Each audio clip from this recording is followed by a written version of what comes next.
Okay, good to go. Okay, just one more pass to see. Okay, it looks like Arian has not joined yet, but she's planning to. Okay, we'll proceed. Good afternoon, everyone. I'm calling to order the Beacon Hill Architectural Commission public hearing at 5:01 p.m. on July 16th, 2026. This is the July 2026 hearing of the Beacon Hill Architectural Commission. My name is Mark Kiefer. I am the chair, and I'm joined today by Commissioners Jackson and Steele, and I believe Commission Vice Chair Allen will be joining us momentarily. We'll certainly acknowledge her when she joins. Today, the Commission will be holding a public hearing to review applications in accordance with the Commonwealth of Massachusetts Executive Order suspending certain provisions of the open meeting law, including the subsequent amendments. We're conducting this meeting online to ensure public access to deliberations of the Beacon Hill Architectural Commission. The public may access this call through telephone and video conferencing, otherwise known as Zoom. If you missed it, the hearing is being recorded. All further conversations between commissioners should be audible to the public in attendance until the hearing has adjourned. At this point, we'd like to acknowledge any members of the media or elected officials or their staffs that are present. I suspect our friend Dan Murphy from the Beacon Hill Times is here. Do we have Dan? There's Dan. Hi, Dan. Thanks for joining. Anyone else, media or elected officials or folks from the offices of elected officials? Just raise your hand in the Zoom if you're here so we can find you. Don't see anyone. Again, certainly if anyone does join, we will acknowledge them at that time. Okay. Members of the public will have an opportunity to ask questions and provide public comment on applications and discussions. We'll do that during the adjudication of each application, and we'll give you a heads up. There will be a designated time for public comment where we'll open it up to public comment and receive those comments, and we'll let you know when ahead of time when we're going to do that. When that time comes, if you do want to be heard on the record, you will have to raise your hand using that hand-shaped button at the bottom, hopefully at the bottom of your Zoom panel, conveniently shown on your screen here. Should be right at the bottom of your screen. You want to push that raise hand button, and then Nick will unmute you and acknowledge you. So you can make a statement on the record if you like. If you have any questions on that, let us know, but it's pretty straightforward. And again, we'll give you the heads up when it's time during each application to take public comments. Okay, I think we're ready to begin. So the first item on the agenda is ratification of the June 18th, 2026 public hearing minutes. Nick, I have one note on that, just a typo for the application for 7 Smith Court. This is 26.0987. Okay. In the provisos at the very end, we just look at the first part of that sentence. It says the determination that the variance, that a copy of the variance. Okay. I think there's just a couple extra words in there. Okay. I think it should just say that a copy of the variance from the Zoning Board of Appeal, etc. But that's all I have. Commissioners, any other comments, notes, revisions, edits to the public hearing minutes from last month, June 2026? Oh, Commissioner Allen, our Vice Chair, has joined. Let the record reflect that. I see your hand is up. Arian, do you have anything on the minutes? Well, you have the floor.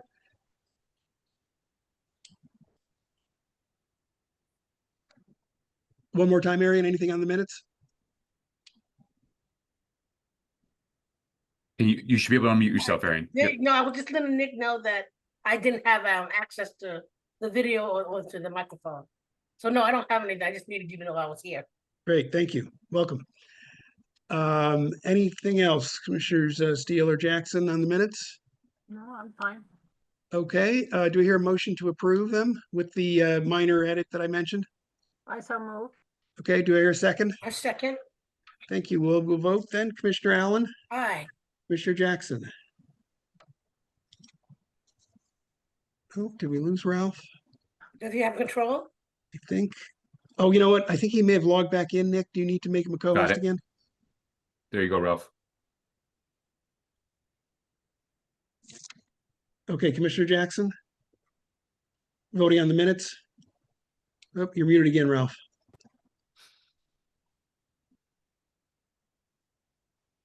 Oh, one more time. Oh, there we are. one more time, Ralph? I think he's got a muting in and out. He might have, let's see, we'll come back. Commissioner Kiefer votes aye, Commissioner Steele, Aye. and then one more time for Commissioner Jackson. God. I think Nick, Ralph may be having some technical Okay. difficulty. Ralph, if you can hear me, if you want to maybe try logging out and logging back in one more time. I see you're unmuted, but we can't hear you.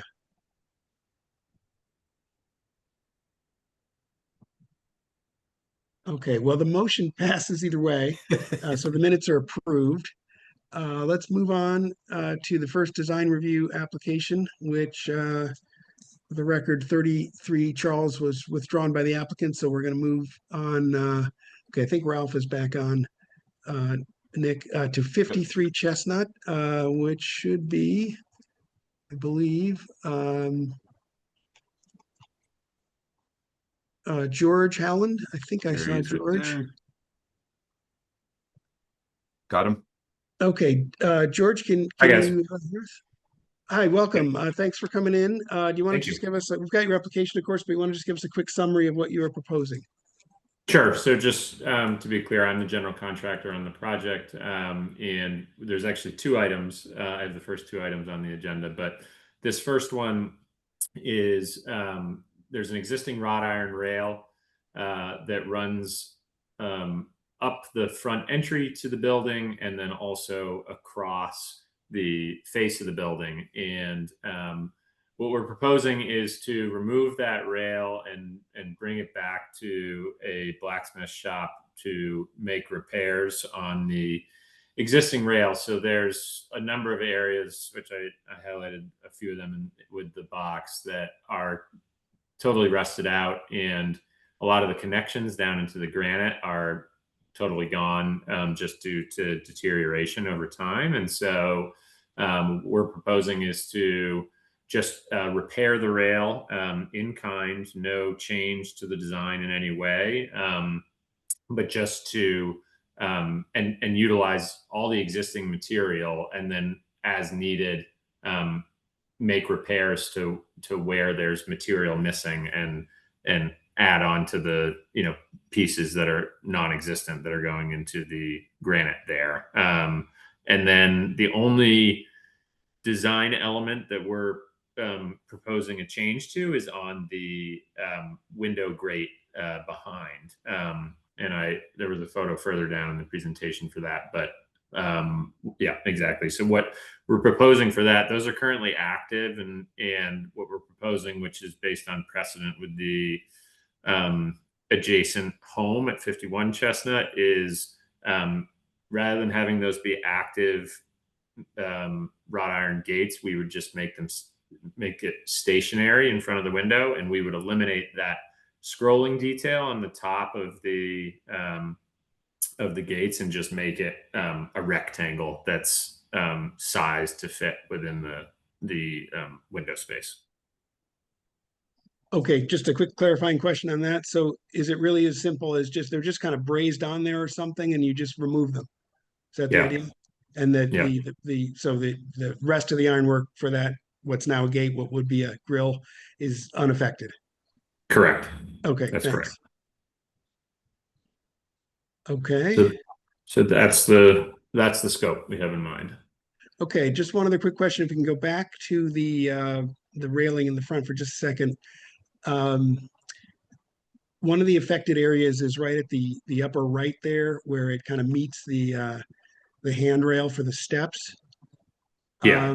Can you just say a little bit more about how you're going to? I saw this up close, and it's obviously needs some attention, but how are you going to restore that? Did it ever actually meet the handrail, or was it separate like most of these things are?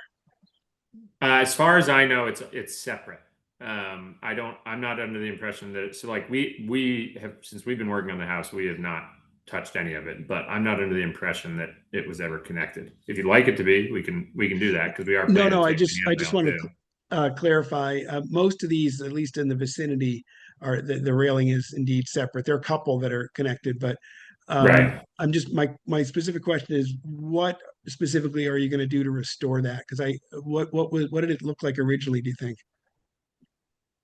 Well, I think that basically, like what you're seeing is like, you mean just in that corner piece there, like where Yeah, it's starting to deteriorate, or yeah. yeah, so I think you're just seeing separation between two pieces of metal at the bottom and top of the rail, and so the intent would be to. I think what's going to happen is probably the foot or two on the end of the rail, the bottom portion of that is going to probably get stripped out and replaced because that's really deteriorated and rusted out. And so we would just replace it with a flat piece of iron to match the rest of the rail down. Okay, the bottom, yeah, that's what I noticed, right? It seems to just be coming apart. Okay. It's coming apart. It's separated. Yeah. Okay, So very good. and that bottom piece, I think, is just basically rotted, and so Yeah. we would just replace it. Okay. Very good. Commissioners, any other clarifying questions as to what's proposed before we take public comment on this? Oh, yeah, go ahead. Any commissioners, any questions? Clarifying questions for the moment? No. Okay, So hearing the gate none. that's on the gate that's on the windows, I guess that's not original? It does not appear to me to be original. Yeah, Arian, I looked at it this morning, and it looks to be newer than the main ironwork in the front Okay. here. Okay. Okay, let's go ahead and take public comment. Of course, if there are other questions, we'll come back after that. Again, if you want to be heard on the record, please raise your hand in the Zoom using that raise hand button at the bottom of your Zoom panel, and Nick will need to unmute you and he will call on you in turn. Okay. First up we have is Megan with the Civic Association. Megan, go ahead. Hi, Nick. Thank you. More restoration information is needed to satisfy guideline A6 for quality of workmanship, please. We'd like to see shop drawings be provided per guideline H3 for the window grate work, especially where the hinges are being replaced to make the grate stationary. We also ask that we ask for you to confirm the window grates are non-historic. So we're not opposed to the conversion of non-historic grate. And we just would note that the scroll curvature doesn't appear to accurately reflect the strict geometric header bars typical of the architectural style of the home. And then we also ask any new features be compatible with the style of the property on which they are to be installed, which is per guideline H2. They don't look to be historic, but in the event they're found to be historic, we would oppose the removal of the curvature above the top of that horizontal bar per guideline F1. Thank you. Terrific. Thanks, Megan. All right. Thank you, Megan. Mark, I'm not seeing any other public comment, so we can close it for this application. Okay, thanks. So public comment is closed. George, just on this question of the sort of historicity of these grates, and Nick, please chime in here if you or anyone else for that matter. I guess I have a basic question as to what extent these kind of grills that we see on these lower floor windows are historic generally. You see a lot of them. Obviously, they're installed for security purposes and so forth. But what, if anything, do we know about how long these things have been around generally?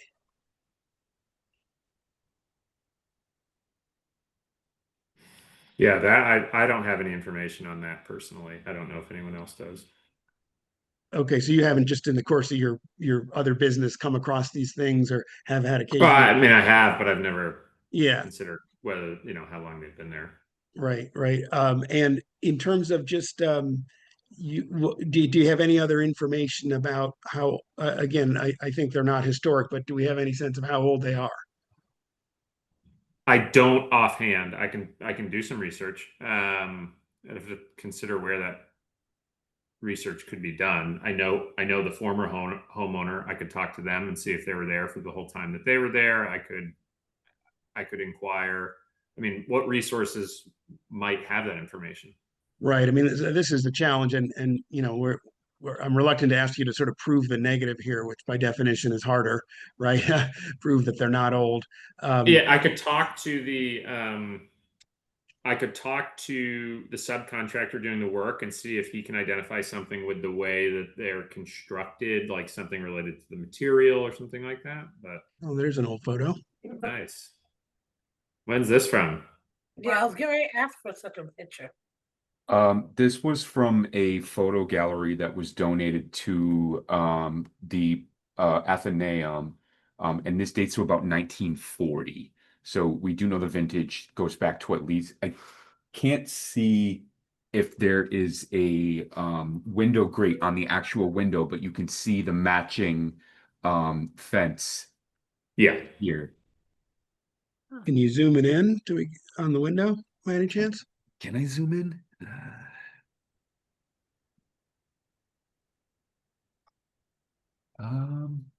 That's a great question, Mark. First blush, it doesn't look like there's a grate on the window. Oh, I don't think there is. Yeah. Oh. Well, that's no good. Is it Control Plus? There we go. Oh, there we go. Wow. This looks promising. Just zooming in on the numbers. It's just zooming in on the numbers. Yeah. It doesn't appear that there's a grate there, truthfully. I don't Yeah. think There's a shadow, but I'm not sure what that is. Yeah. I mean, it would be a shame Ooh. if we were to get rid of those grades.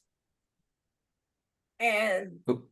Well, they might be from the 1920s. I mean, it's still part of the history of the community. So it would be great if we could figure out if they're from, same thing. the early 1900s. Well, or I think yes, indeed. All we really care about is I suppose, these features that are proposed for removal, since the rest of it would stay in any case. It didn't look like there was that scroll. I couldn't see anything that looked like the top of the grate on there in the 20s. This It looked like photo. it was stuck on.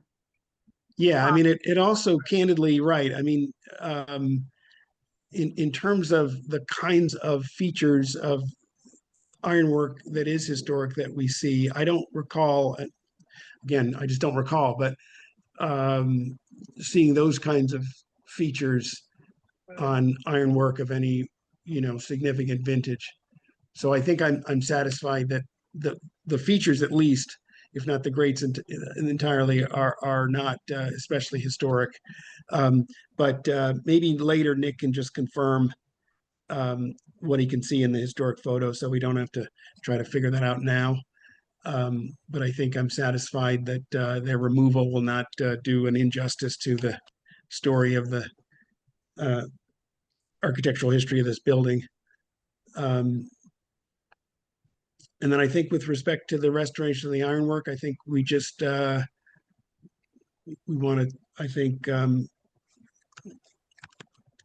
ensure the quality of the workmanship. I don't know what additional details the Civic Association mentioned in their comments about getting additional details about the workmanship, but Nick is you'll have access presumably to the details about the process, the specifics about what they're going to do or how they're going to do it. What do you mean? Well, I guess I'm struggling myself to understand like how we could further satisfy the concern that the Civic Association raised about the workmanship. I mean, I think the bottom line is we just need to ensure that it be restored. No, match we're the talking about existing material. the window grate. No, I'm sorry, the railing now. Yeah, he's talking about the rail at this point. I mean, I share the same concerns. I suppose we could so we have existing condition photos. I suppose we could ask for final finished restoration photos to ensure that, and then compare the two. I guess I don't understand what type of drawing would need to be Yeah, submitted. you're right. I think in your staff comments, you've got a nice, I think we could satisfy this with the proviso, as you put it here. In fact, I'll make a motion that as follows, unless there's any, I don't mean to cut off discussion here. Does anyone have any other comments before I make a motion? Okay, I'll move that the application be approved, or in light of the determination, or at least the firm belief that the decorative elements at the top of the window grates are not historic. I move that the application be approved if submitted with the following provisos. Number one, all restoration work shall preserve the existing decorative wrought iron design with replacement of deteriorated elements limited to those that are beyond repair and replicated to match the existing in material, profile, dimension, and craftsmanship. All restored ironwork shall be painted black to match the existing finish. The garden level window grates shall be converted to fixed non-operable grates as proposed, with the removal of the curved upper detailing limited to the extent shown in the submitted drawings. Any unforeseen field modifications shall be reviewed and approved by staff prior to installation. I second that motion. Okay, any further discussion on the motion? Okay, we will vote. Commissioner Allen, Aye. Commissioner Jackson, Aye. Commissioner Kiefer votes aye, Commissioner Steele. Aye. Okay, thank you very much, George. You will get a letter summarizing our guys. determination from Nick. If you have any questions when you get that, feel free to follow up with him directly. Thanks. Okay, thank you. I'm the next item on the list. Oh, you are? Yes, indeed. Okay, so this is 53 CHESTNUT round 2. And you want to just again give us a quick summary. It's just a light fixture, right? Why don't you tell us what you're proposing? Yeah, so we're proposing a this is selected by the interior designer for the project, but we're proposing this lantern. It would be the 16-inch height and 10-inch width specification that's listed here, and that's basically the extent of it. It's you know, the goal in choosing it. It's a local interior designer, Charles Street-based interior designer. The goal in choosing this fixture was to replicate other items that were in the neighborhood and sort of in keeping with the traditions of Beacon Hill. Okay, and just confirm for us what's it made out of? Because I can't quite see. Oh, it's brass. Yeah, great. Okay. And I think we just had a picture of the entryway just to orient us where this is going to go. This is a pendant fixture that hangs above the front door. It's replacing one that's there now. Right. The one that's there Which we now took is down that for sort of. painting, but we still have it. If there was- Yeah, we've got a shot of it somewhere. Yeah. So it's going to hang down from that wire that's up there, and just to ballpark it for us, give us a sense. Okay, there's the old one, right? There's the other one. Yeah. Is it? So it's probably a little bigger than this one. Slightly. It's gonna be relatively similar. Yeah, and the smallest of the 3 sizes they make there. Yeah, Correct. okay. Yeah. Very good. Commissioners, any other questions as to what's proposed before we take Is public this- comment? Is this brass polished or is it not polished? You know what I mean? Is it treated? I believe it's treated. I can double check that. But I believe it is treated. Yeah. Is there a preference? I like them when they get older and kind of greeny, or I guess that's more copper, but that would take a long time. So I think polished is fine in my Okay. opinion. Yeah, I'll double check regardless. But I understand the sentiment, definitely. Okay, anyone else? Okay, why don't we go ahead and take public comment? If you want to be heard on the record, press the raise hand button at the bottom of your Zoom panel and Nick will unmute you and acknowledge you in turn. Okay, first up we have is Megan. Megan, go ahead. We are not opposed to the light fixture. Thank you. Thank you, Megan. Thank you, Megan. Okay, Mark, not seeing any other public comment for this application, so we can wrap it up. Okay, we'll close public comment. I'm fine with this. Anyone have any concerns? Okay, I will move that the application be approved as submitted. I second that motion. Okay, we will vote. Commissioner Allen, Aye. Commissioner Jackson, Aye. Commissioner Kiefer votes aye, Commissioner Steele. Aye. Okay, thanks, George. You'll get a letter from Nick, as we said before. Follow up with him with any questions. Thanks for coming in. Guys, thank you very much. I really appreciate the work you guys do here. I'm a Chestnut Street resident myself, so I'm hugely appreciative of everything you guys are doing. Thank you. Thank you very much. Okay, just moving down the street a little bit, across the street, 64 Chestnut Street. Nick Downing, is Nick here? Or anyone else for Saw 64 him. Chestnut? Where is he? There he is. There's my friend Nick. Go ahead, Nick.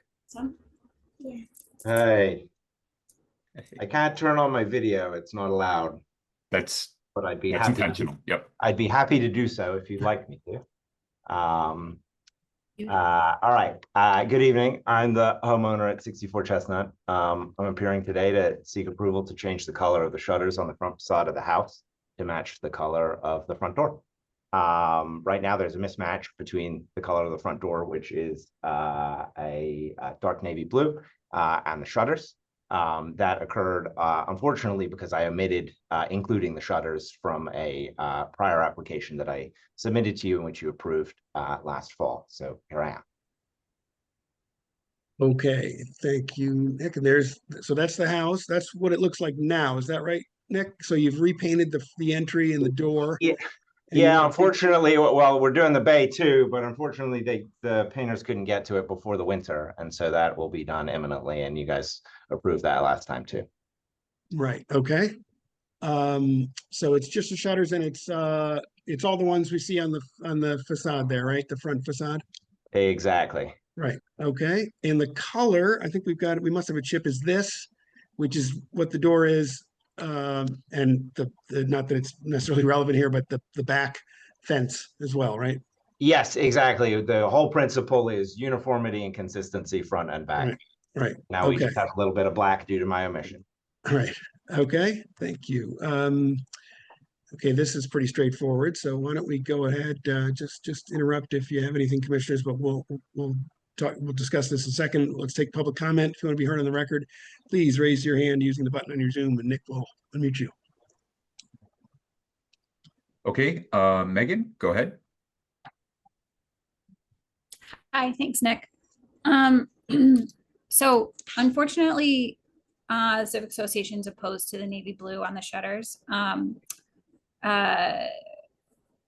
The Benjamin Moore Old Navy is not a historically accurate color for external blinds and shutters, and therefore would not satisfy guideline G1.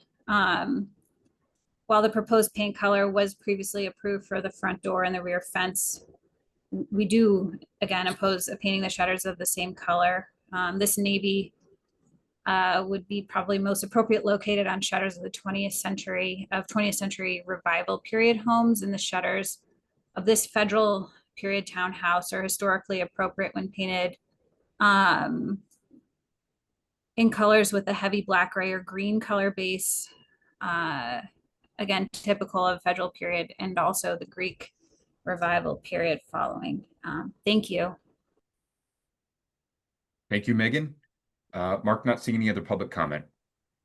Okay, so the question before us, as always, of course, is the color appropriate for the building? Just quickly reiterating, we do have specific guidelines with respect to paint, and the most relevant one at a high level is guideline G1. When exterior painting is necessary, paint color should be original or otherwise historically appropriate. And what that has meant in practice over the now many years of this district and commission is that it needs to be something that is historically appropriate, either, again, as the guideline says pretty plainly, for the original condition of the building, or, as we know, many buildings in Beacon Hill have been modified, sometimes very significantly, to reflect later what at the time would have been more modern styles over time, the most common of which is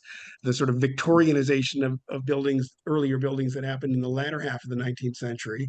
What our guideline is meant in practice is that it's got to be appropriate to some period of the building that's reflected in its perhaps long architectural history. This building originally is a pretty fine example of a two-bay, I'm guessing, Greek Revival era house from maybe the 1830s or so. Maybe it's even a little older.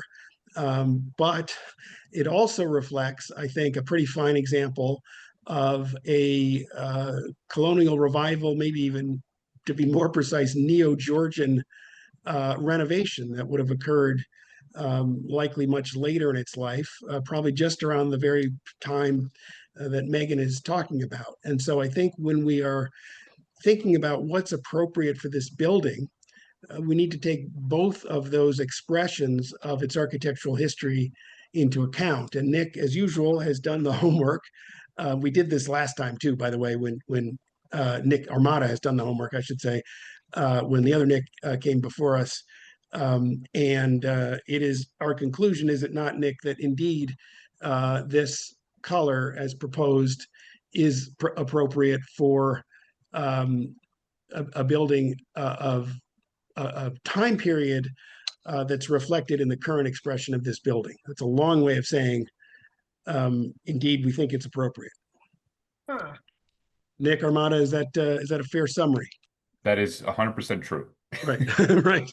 And by the way, for reference, we are looking at, of course, the historic New England Historic Paint Colors of America table, which maps colors. It's not exhaustive, but it maps colors onto what they know to be colors that would have been in use during these architectural periods of architectural history. Okay, So it's a long way of I saying. gotta ask, so Yeah.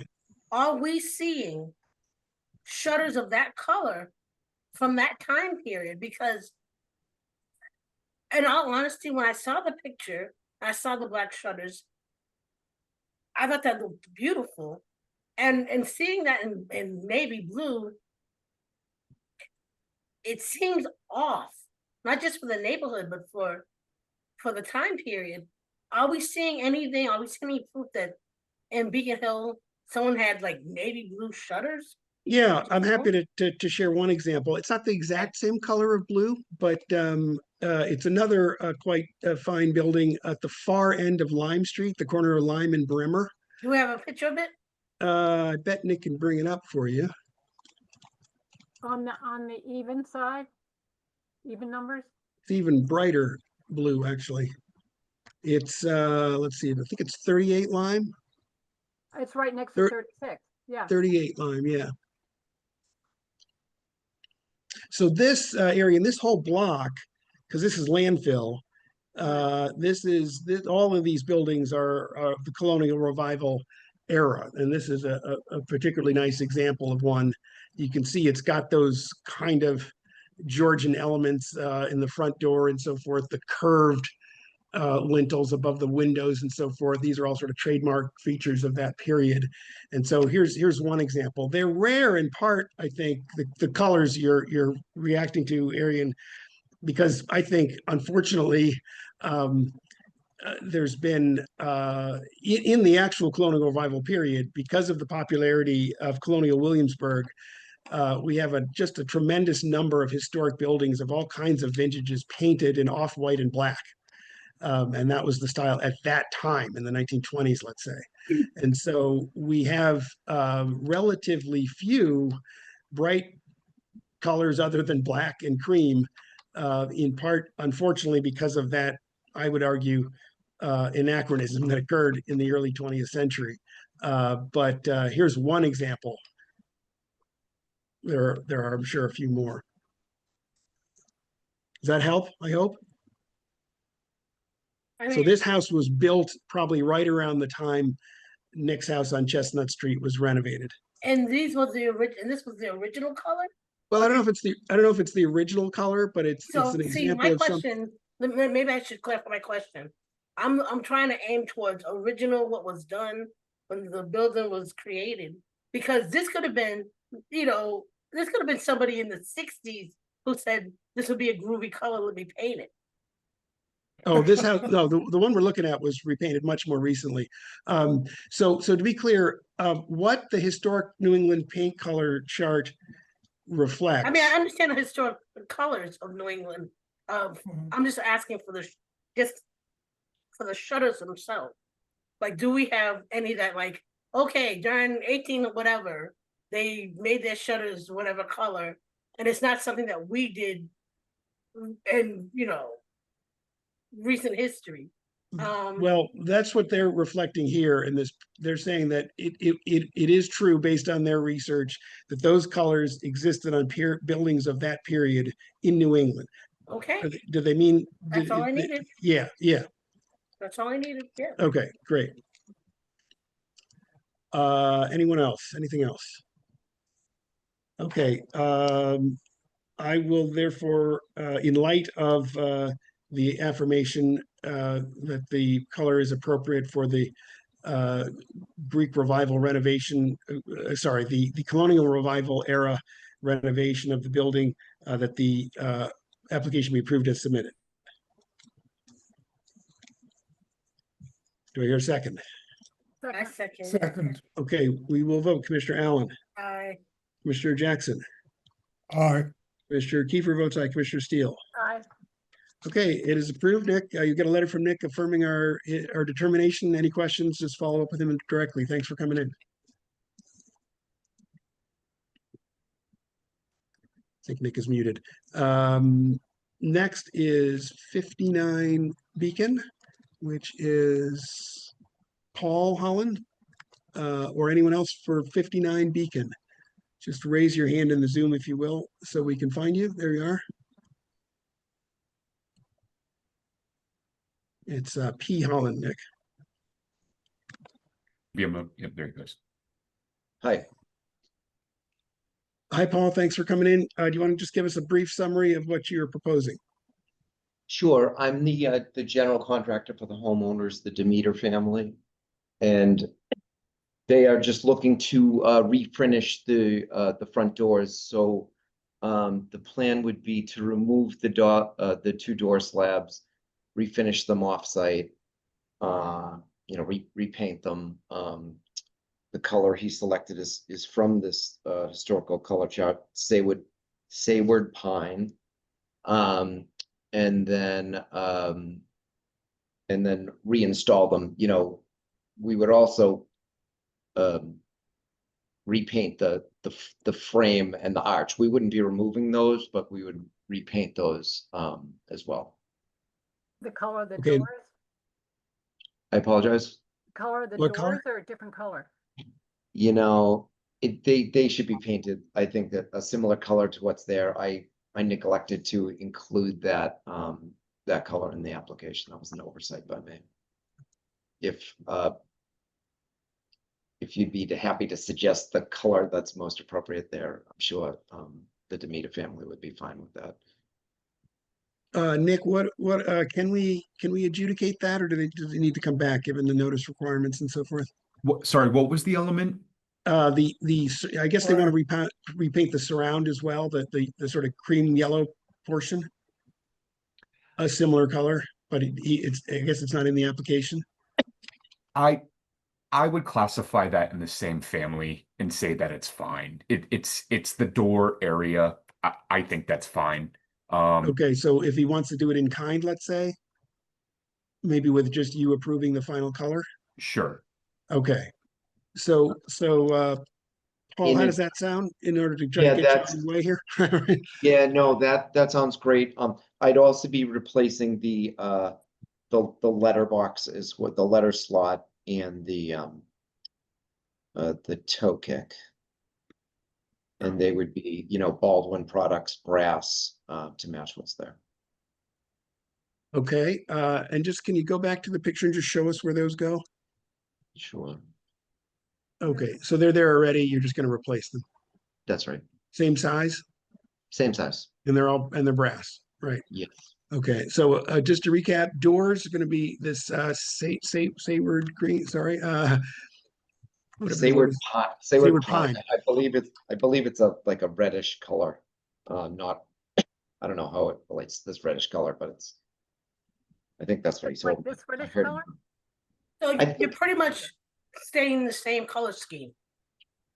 I believe that's correct. Yeah, that's what, I didn't actually have the chart, so I couldn't know, but the owner, I referred it to him and he said it's a similar color red, I believe, yeah. Oh, okay, I thought it was a green. Oh, I did too when you said pine. all right. Well, maybe I misheard him. Green Or it is. quite a dark green, actually. Oh, I see. Is- Okay. Is that it? Saywood pine? Yep. Okay, so almost black. Yep.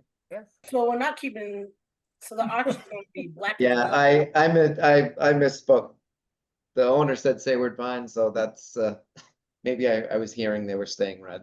Okay, well, in any case, Nick has looked up on the historic New England paint chart and confirmed that Sayward pine is appropriate for this building. Yes, Nick? Yes. Say what, let me just, this is Italianate, I believe. Yep, let me just double check. Say word fine. Yeah. Right. Yep. Shutters, doors, and sash. Okay, so Paul, just to be clear, we're still talking about the rest of the work, the surround would just stay the same color. You'd repaint it, but the same color? Yes, Okay. not the Sayward Pine, whatever the. Yeah, that Match- that match cream that yellow color, whatever we want to call it. Yeah, that's there now. And just since the large picture window on the front door, front and the upper windows, none of that's getting repainted. This is just the door. Is that right? No, could you go, Nick, would you mind going back to the photograph? Yeah, probably not there. I would paint Oh, all, yeah. all the entirety of that, so the door slabs and then the, all that cream trim would be repainted. At the Right, same but just in the entry, not the window to the Just- left or the just- windows above. just- Right. Okay. just- All right, just and in- what about the arch itself? So, the out, and so not the cream arch, that, yes, that one. Is No, it not the, same- same not the, color? not the brownstone, just the cream painted area that's All right, wood. I cream, think. so cream is gonna stay cream, and the door is gonna become the new pine. That's right. Okay,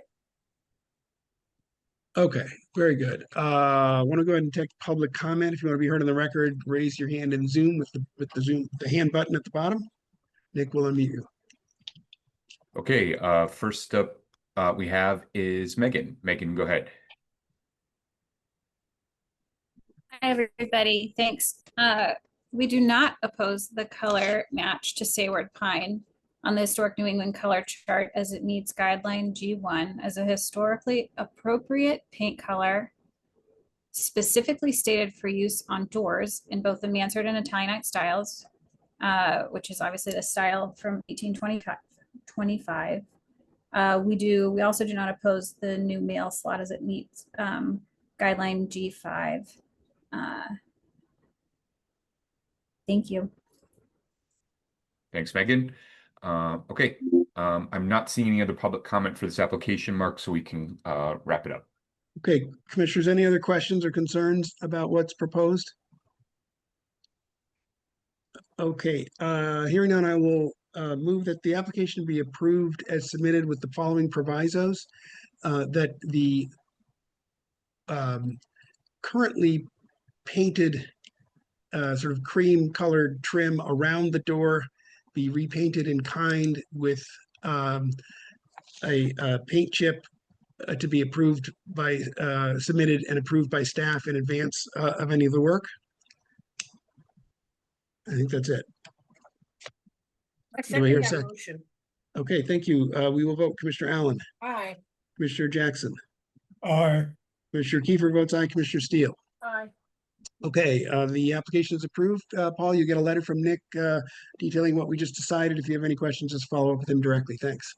Okay, thank you very much. Okay, moving right along. Now is 18 Phillips, I think. Is that Laura? I think I saw Laura before. Hi, everybody. Hey, Laura.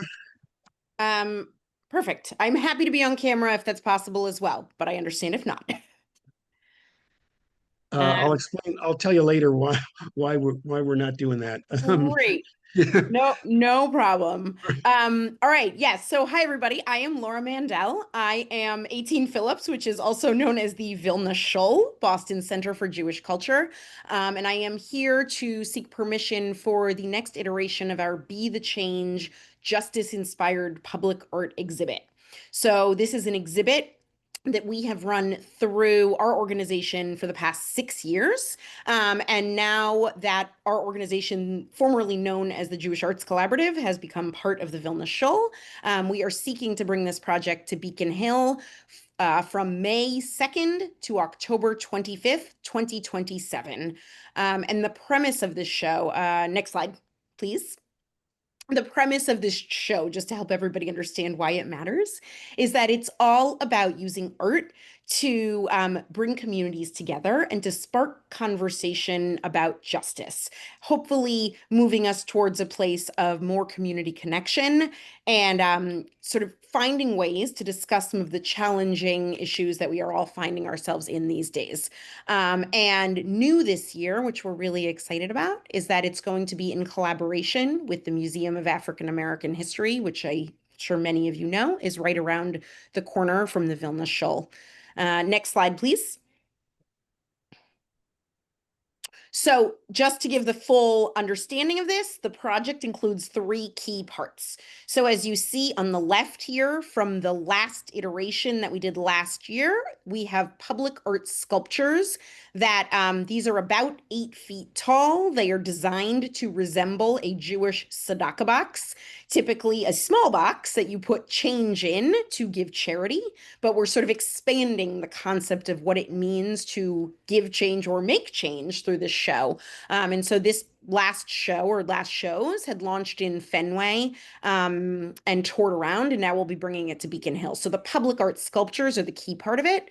Then we have walking tours where the goal is to make space to bring through many different groups and community organizations. And then we have public programming that will be running throughout the duration of the exhibit, heavily between the Vilna Shoal's location and the Museum of African American History. But we also have other partners on the Hill participating. Next slide, please. So I mentioned other partners. The vision for this show is to create a brief walking tour that encourages audiences to both sort of check out the Beacon Hill neighborhood and to encounter these pieces at different sites. So when you see this map, you see, of course, the Vilna Shoal, the Phillip Street play area right across the street from us. The Nichols House Museum is going to be a host partner on this.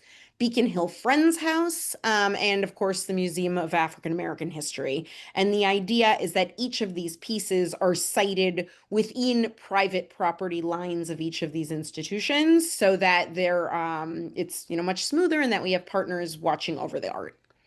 Next slide, please. So these are the proposed locations. So you can see each of the organizations or spaces I mentioned. The goal with the yellow boxes is to give you some sense of what it will look like. As I mentioned, specifically here, when you look at Beacon Hill, Friends House, Nichols, and African American Museum of African American History, you see they are sited within the gates or the land of the institutions. Next slide, please. The full timeline is, like I said, we would be on display May 2nd through October 25th. We would aim to install on April 30th, just before the show opens, and then deinstall immediately on October 26th. Next slide, please. So I thought it might be helpful just to see, this is a little bit of a mock-up of the box fabrication. The most simple basic information is that they are made out of plywood. They are designed to be open in the center so that we can weight them. We use sandbags to make sure that they don't move. We've used this design for 2 shows already and have had no problems with them. And each artist that we engage then creates their work on top of this existing box. Next slide, please. In terms of signage, I know that's a big question here on the Hill. And so we are looking at two types of signage to direct viewers to the art. One on the left are corrugated plastic lawn signs that I know have been commonly used around Beacon Hill. And our intent would be to have a number of those along each block to help guide viewers. And we would use sandwich boards that we would only use when we had staff or tours out with the exhibit to guide people. But we have these sandwich boards where we would print signs to put out every few blocks. Next sign, please. Sorry, next slide. And of course, in terms of maintenance, it's very important to us that there is somebody watching over this art. And so our goal with each of the host partners is to ensure that they're helping to oversee this work. Next slide, please. Just thank you. Okay, great. Thank you, Laura. So just to recap or reiterate one point on here, they're all inside the property line of the respective institutions and so forth. Is that correct? Correct. Okay, so to be specific, it's like the Beacon Hill Friends House, it's inside the fence. At the Vilna Shul, it's inside the fence. Yeah, Nichols House, it's up on the patio there, which is, it's a little hard to see from here, but that's inside the fence. Yep. And then the playgrounds, they're inside the playgrounds, right? Okay. Correct. So obviously you'll be able to see these from the street. That's the street in front of the Friends House right there, but they are inside the property. Okay, thank you. Yep. And these little diagrams, I appreciate you're just trying to illustrate the rough position, but they're not necessarily to scale, I take it, right? They're because they're all the same size, right? Correct. They are not to scale. The boxes are about 8 feet tall. Right. Okay. Great. Thank you. And the most important high level point here for our purposes, I think, is they're temporary, right? They're going to be up for 6 months and then come down on October 26th, whatever the date was. Right. Correct. Okay. Great. Thank you. Commissioners, any other clarifying questions before we take public comment on this? Understanding that, again, we're not, it's not within our purview to opine or adjudicate the content of the art itself, although these are historic oriented organizations that are obviously doing something that is historically related. So I think it's in that sense, certainly there's a general historical appropriateness. Any questions before we take public comment? Mark, just a reminder about the areas of purview for the commission. So in terms of the actual art installations, we have purview over the 2 units that are in the parks. So the Phillips Street and Myrtle Street playground are in our purview. The others are not because they're on private property and not a private way. I want to be very specific about that. However, there may be opportunities for any sort of the signage that Laura had mentioned, depending on where they're placed. We would have purview over those because they would be temporary and in the public way or a private way, if that makes sense. So I just want to be clear about which ones we have to really talk about and debate on. But that you can see them from a public Yeah, way. they're visible from a public way, Sure. though. So Sorry? But they're visible from a public way. But they're not on a public way. Do you want me to bring up the guideline? public way? So okay, so Sandy, I think the issue here is Nick is treating these as street furniture. Is that right, Nick? Yes, sir. Thank you for the clarification here, and I'll bring up that guideline. Because I mean, we say things about roof decks that are on somebody's house. Okay, got it.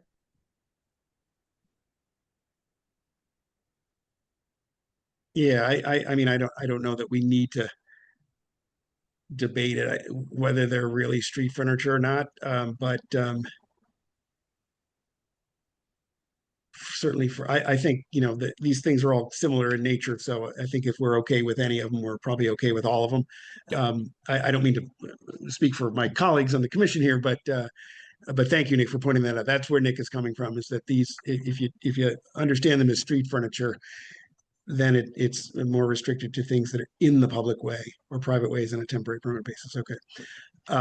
So the ones that we ought to focus on, and maybe just to keep it simple for us, let's focus on the ones in the 2 playgrounds. Is that right, Nick?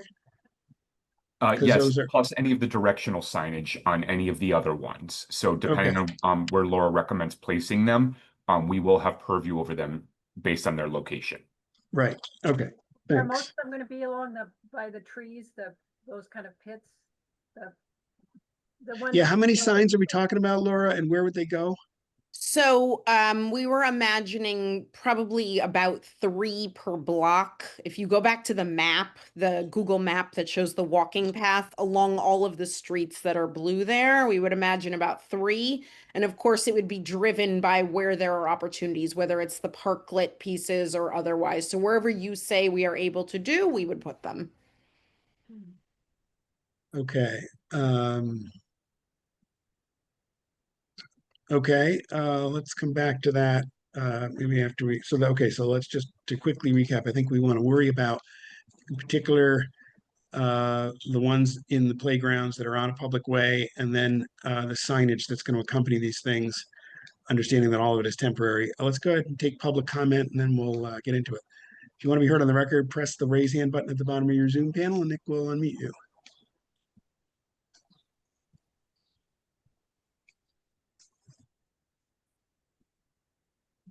Do we not have any public comment? Going once for public comment. Oh, Oh, there we go. Okay. Megan, go ahead. Hi, thank you guys. Just to clarify, 18 Phillip Street has 2 applications in front of you, right? That's correct. Yeah, there's another placard coming up after this application, correct?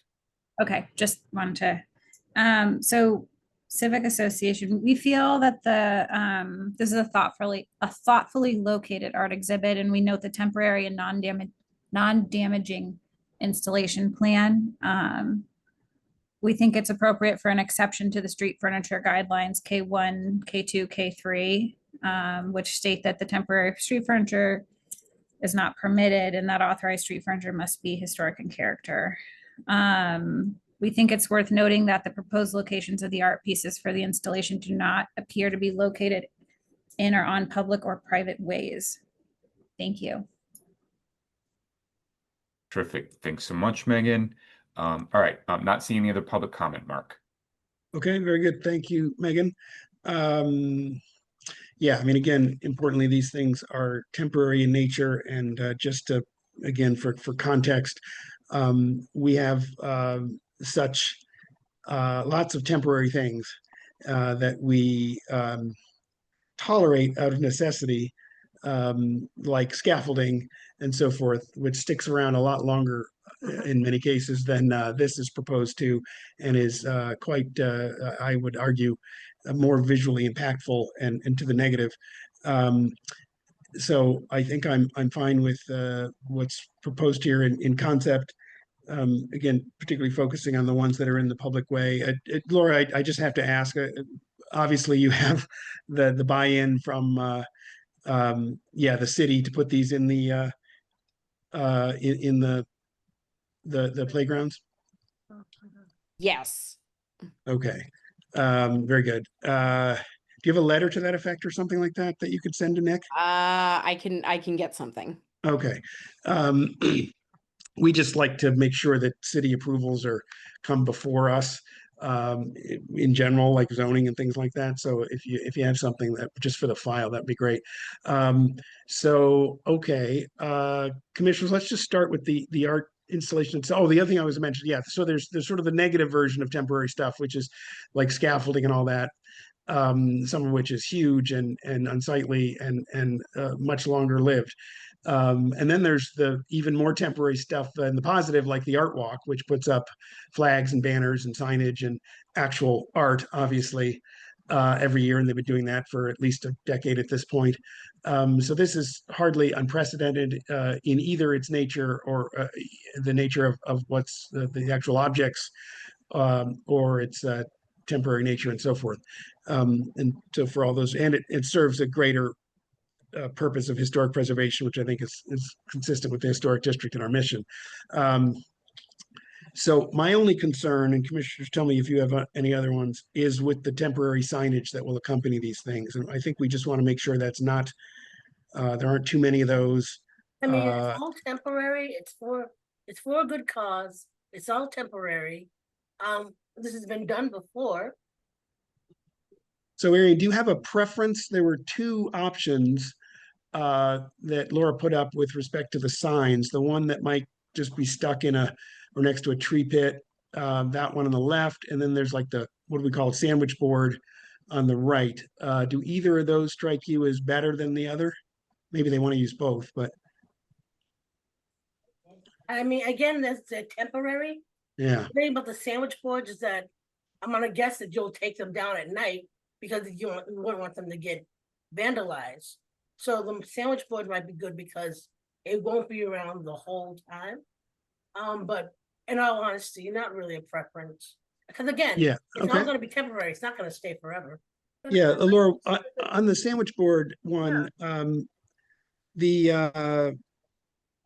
the Museum of African American History already uses one of those, as you may know, Yep. that they put out on Joy Street because they've got this challenge of directing people into the entrance, which is kind of hidden from Joy Street.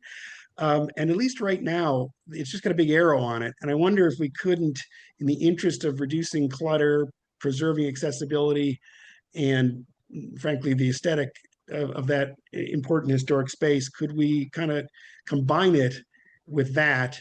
In other words, put your placard in that frame with the arrow?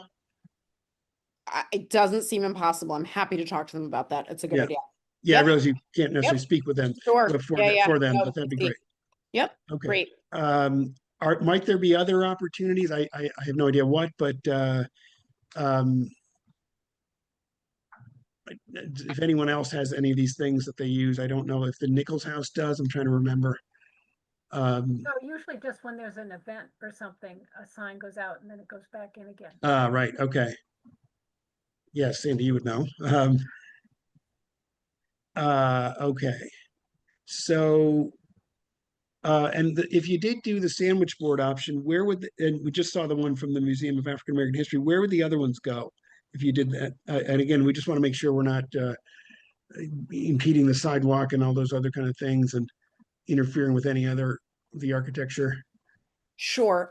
They would stay right in front of each of the host location in a spot that doesn't impede the sidewalk. So there's like one. here, exactly. That's exactly what I would say for Nichols House as an example. And I think each of our institutions or locations has a space like that. And if it didn't fit, we wouldn't use it.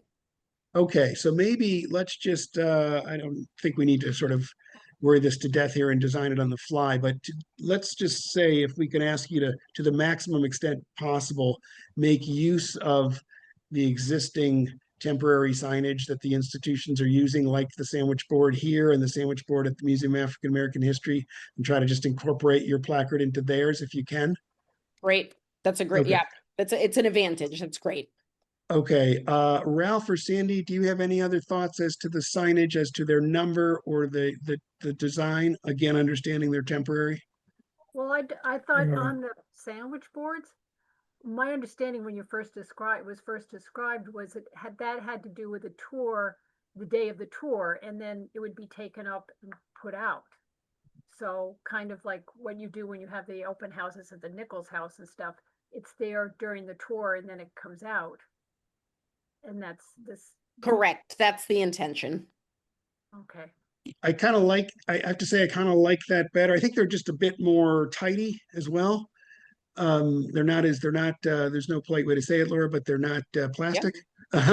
So they're a bit more substantial as it were. So I think my preference, I think, would be for the sandwich board, especially to the extent that you could reuse the existing ones. Anyone else? Ralph, you want to get an oar in here? No, I had this similar concern about the sandwich board. It's good to hear that it's taken in at night.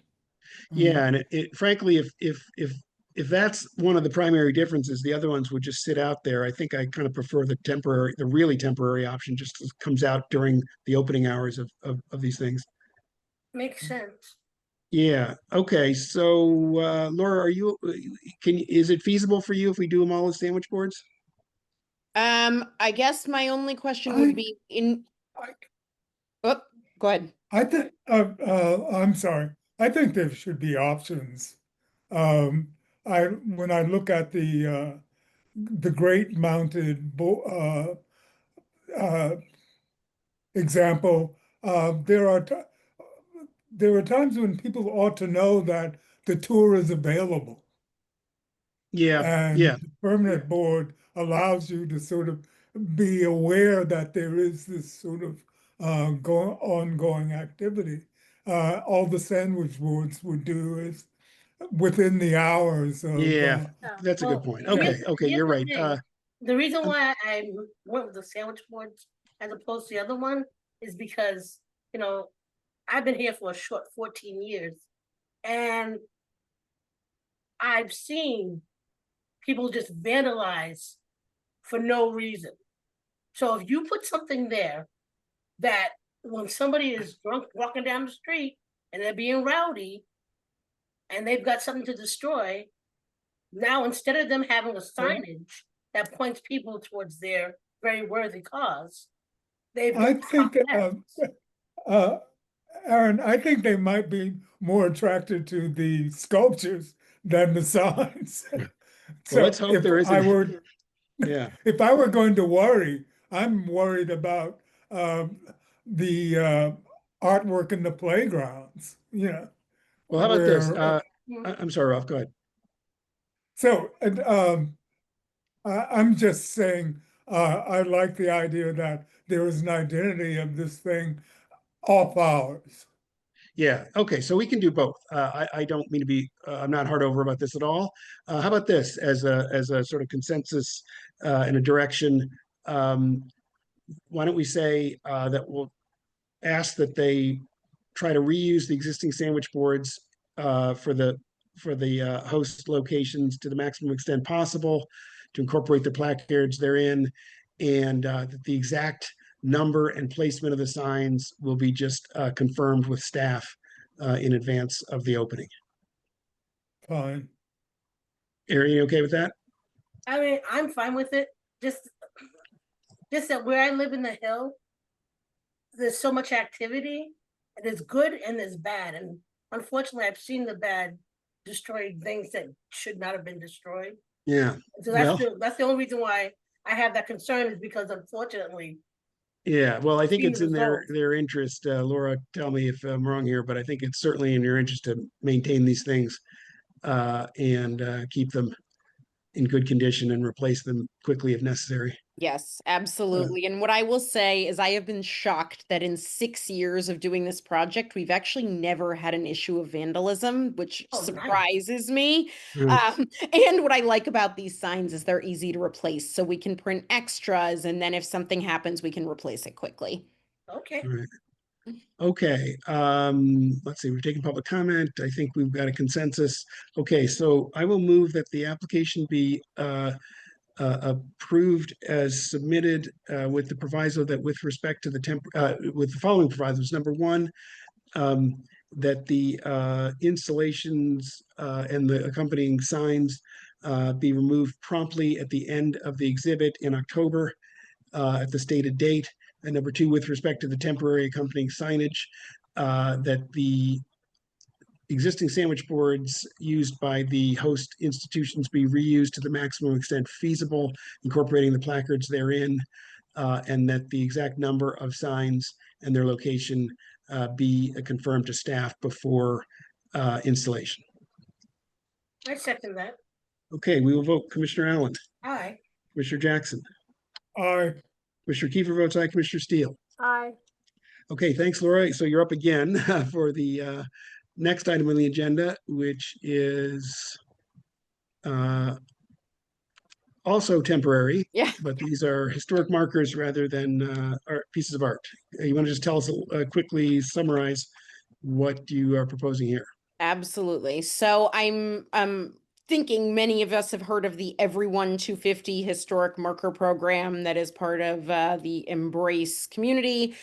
We are very proud that the Vilna Shoal is now part of this new Everyone 250 historic marker tour. We have a temporary marker inside of our building right now. And what I'm looking to all of you today for is permission to install a temporary sign on our front gate. The intent, actually, if you go to the next slide, Nick. Thank you. That's what the current temporary marker looks like. There are others around the hill. And if you go to the next the next slide. If you look at the one that is the memorial to enslaved persons down the hill from us, you will see that they have it installed in a temporary way that we are advocating for. And so with your approval, we would have them print and affix it this way for 1 year, and they would be removed actually 1 year from yesterday. Okay, so same basic idea. Correct. These things are temporary, and I take it, you showed us the example, so let me just back up and ask, you're just asking Laura for this one placard or one temporary placard for the Vilna Shul, not other ones, right? Correct. But this is a standardized design from the organization, and their intention is to place a number of these that all look generally like this, obviously different information on a number of sites, one of which is the King's Chapel, that's already been installed. Correct. Okay, so and it looks like brass, but it's actually plastic, right? This one is plastic. The final one will be metal, but not brass. Oh, can you say a little bit more about that? Like what kind of metal? That's a good, I think it will look like this. I think their intent in the temporary one is to make it look like what it will look like. If you look at the other one, go to the other slide for a second. I believe it will look like that. And that one is metal, we think. Correct. Correct. Okay. Okay. And so it's there for about a year. Yeah. Correct. Okay. Okay, very good. How many of these are there in total, do we know? Or will there be? 20 to 30 across the city. I'm not exactly sure of the total number. Right. And this is a city initiative, or so it's coming out of Embrace Boston, and they've created this new nonprofit that's called Everyone 250. And the intent is to create an alternate look at the history of the city through a walking tour that is through institutions and communities that are often marginalized, like lesser heard. Okay, and the Embrace Boston, of course, is the nonprofit that was set up in conjunction with the King Memorial on the Common. Correct. Right. Okay. Thank you for that clarification. Okay, so I wanted to establish that there's a whole bunch of these, so it's a standardized thing, and making a one-off one just for the one in Beacon Hill might be problematic or a challenge. I think it's probably fair to say. Okay, any other clarifying questions before we take public comment on this? Okay, let's go ahead and do that. You want to be heard on the record to make a public comment, press the raise hand button in your Zoom, and Nick will unmute you. Okay, first up we have is Megan. Megan, go ahead. Hi there. We do not oppose the placard since it's clear the intentions to meet the guideline J1 for applicable accurate content to meet guideline J6 for appropriate location and proper installation. The applicant is requested to submit the appropriate documentation, which is would satisfy guideline J3. And also, in order to meet guideline J5, the plaque would need to be rematerialized in bronze, which we said I think is going to happen. And also resized the plaque itself as well as the font, and logos removed, as well as to clarify the method of installation so that it is non-damaging to the building, or in this case, potentially the ironwork. Thank you. Thank you, Megan. All right. Mark, not seeing any other public comment for this application. Okay, thank you, Megan. So just to briefly summarize or reiterate what Megan was referring to, we do have a we do have a commemorative plaque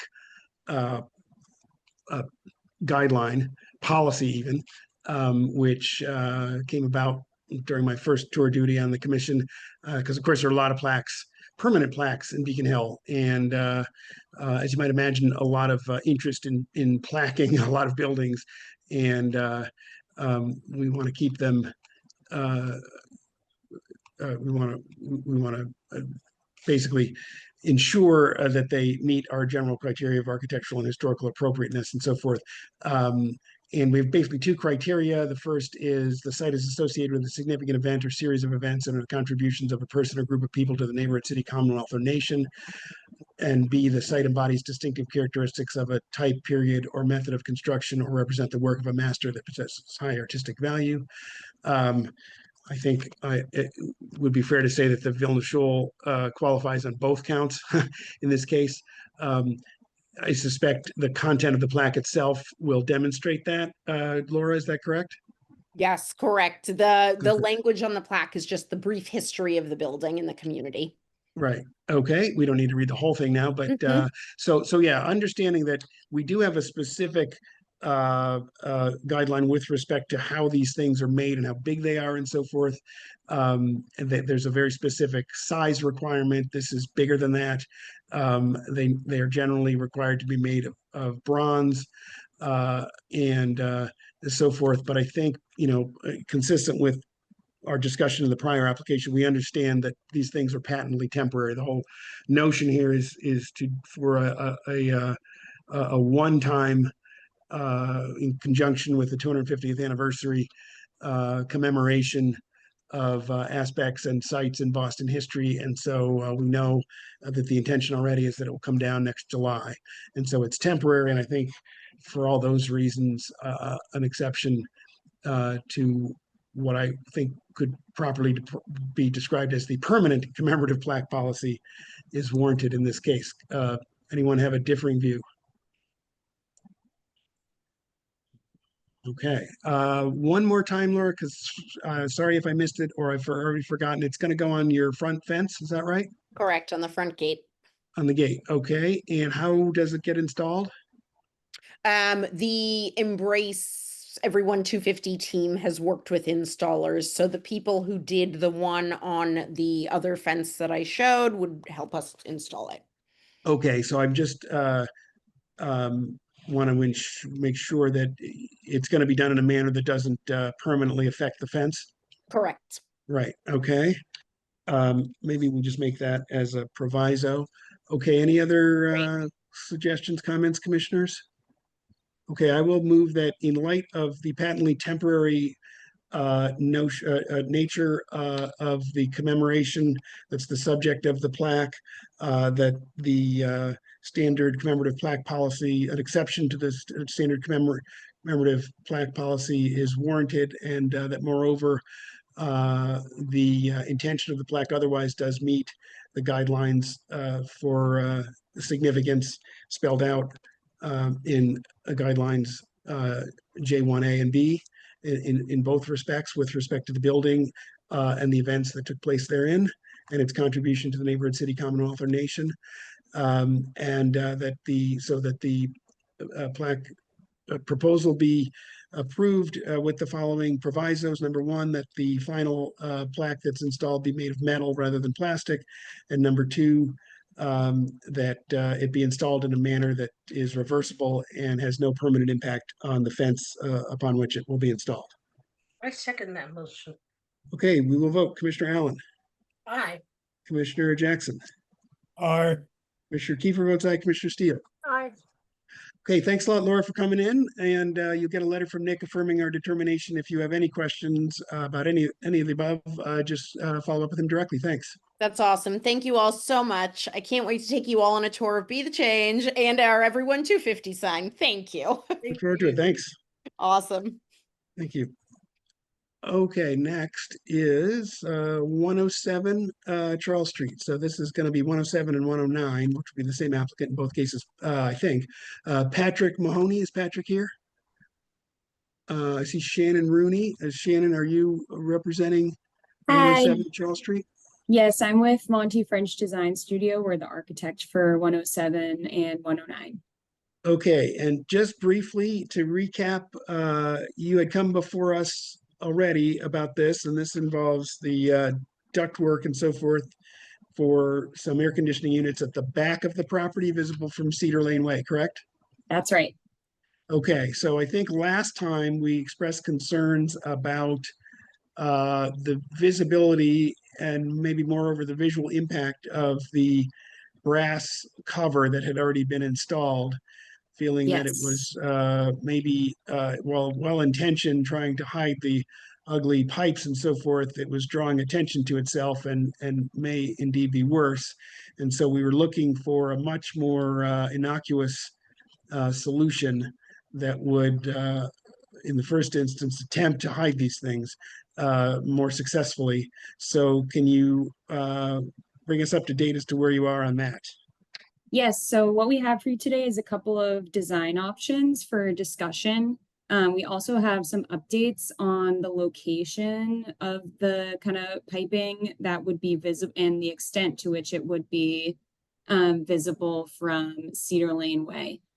So if we go to the next slide, we'll see kind of the existing conditions, and on the next slide, the previously rejected strategy. Just to refresh everyone's memory. So we can go to the next slide and see there's a small update from our side. So the piping is now going to be penetrating the exterior just below the windowsill on the second floor. And it's actually going to be located directly behind this existing mature tree, which we will be leaving existing to remain. But for the purposes of discussion today, I'm just showing it more in the center so we can have a better visual of the different options that we're proposing. So we can go to the next slide. Something we did want to kind of bring before you guys is revisiting the copper. Now that it's been some time, next door it is beginning to patina. So it is much less bright and lost a lot of that luster that we saw previously. So if it's amenable, this is something that we would consider as an option. And again, keeping in mind that the actual location will be behind that mature tree. So this is something for us to consider. And we can go to the next slide. I'll just kind of run through these pretty quickly. Most of our kind of proposed alternatives that would be kind of a preferable solution for us would be a painted metal covering. So here we see it painted with the Benmore Historic Branch Fork Brown. We think this would be a nice color to bring out those brown and purple tones in the existing brick facade.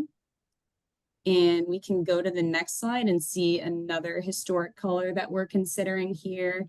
This is the Benmore Georgian brick, something that was suggested by Nick, and seems like the commission finds amenable for a lot of these existing brick masonry buildings.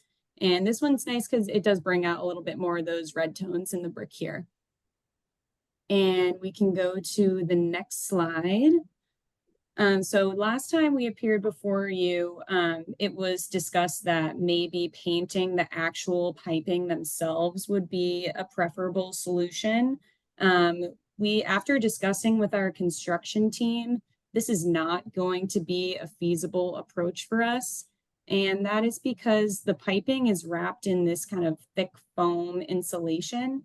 So once you paint that, it ends up kind of chipping, flaking off, and deteriorating very quickly. So it would require kind of almost constant upkeep to keep that paint from chipping. And it's also going to void the warranty on the insulation on the piping. So just wanted to address this because it was a point of discussion last time we appeared before you. And this is not going to be feasible. So I believe this is the last slide here. So what we're really looking at as options here, if you go to the previous slide, Nick, so 2 different color painted metal coverings, and also considering that copper covering with the patina. And with that, would like to open it up to discussion. Okay, so just to clarify one thing, there's 2 of these things, one on the left, one on the right, right? Yes, so the one on the left is actually at the property next door. So you can see here, I'm showing it in brown just to kind of mask it from view. But for the purposes of today, we're focusing on the middle property. Oh, hold on, sorry. This is 107. Yes, right? that's right. Okay, so which one is 107? So 107, you can see the kind of short wall on the left side of the image. That is essentially the property line. And then you see kind of 1, 2, 3, 4, 6 windows across. So the rightmost window, that is at 109, the adjacent property. So we're basically looking at the 3 middle windows in the image here. That is the extent of 107's property. Okay, let me just ask it a slightly different way. Which of these 2 brass things copper things that we're looking at right now is on 107? The shorter, smaller one. Okay, so for the moment, because I know 109 is on the agenda next, Yes. right? So for the moment, we're just talking about the shorter one. Yes, that's right. Okay, so this thing, we're looking over the concrete block wall here, but obviously if you walk to the right or to the left here, if you walk to the left, you're still gonna be able to, can you see this over the wall? Because there's a little gate there that's quite a bit lower. Yeah, if you go to one of the first images, we can see how we see into the rear yard from the gate. So kind of the height that I'm showing, the shorter height is more accurate to where it would be located. But if you're kind of standing in front of the gate, for example, you would be able to see around that mature tree and see the top of the line sets over the gate. Okay, I was actually talking about the gate that's behind 107, but Yeah, this is so the wood gate I is mean, sorry, I'm sorry, I was talking about the gate that was behind 109. Sorry. Oh, gotcha. So 109 is actually, there's no rear yard on 109. The retail space on the first floor extends all the way to the property line. Oh, sorry, then I it think must what be you're, it's yeah, further the down than you. property to the left is 105. Okay, so does this rear L on 109, does it Yes. block the cover that you're proposing from further down Cedar Lane Way? So from that kind of so here we would be looking basically right next to that kind of brick wall that you see on the left-hand side of the screen here. Right.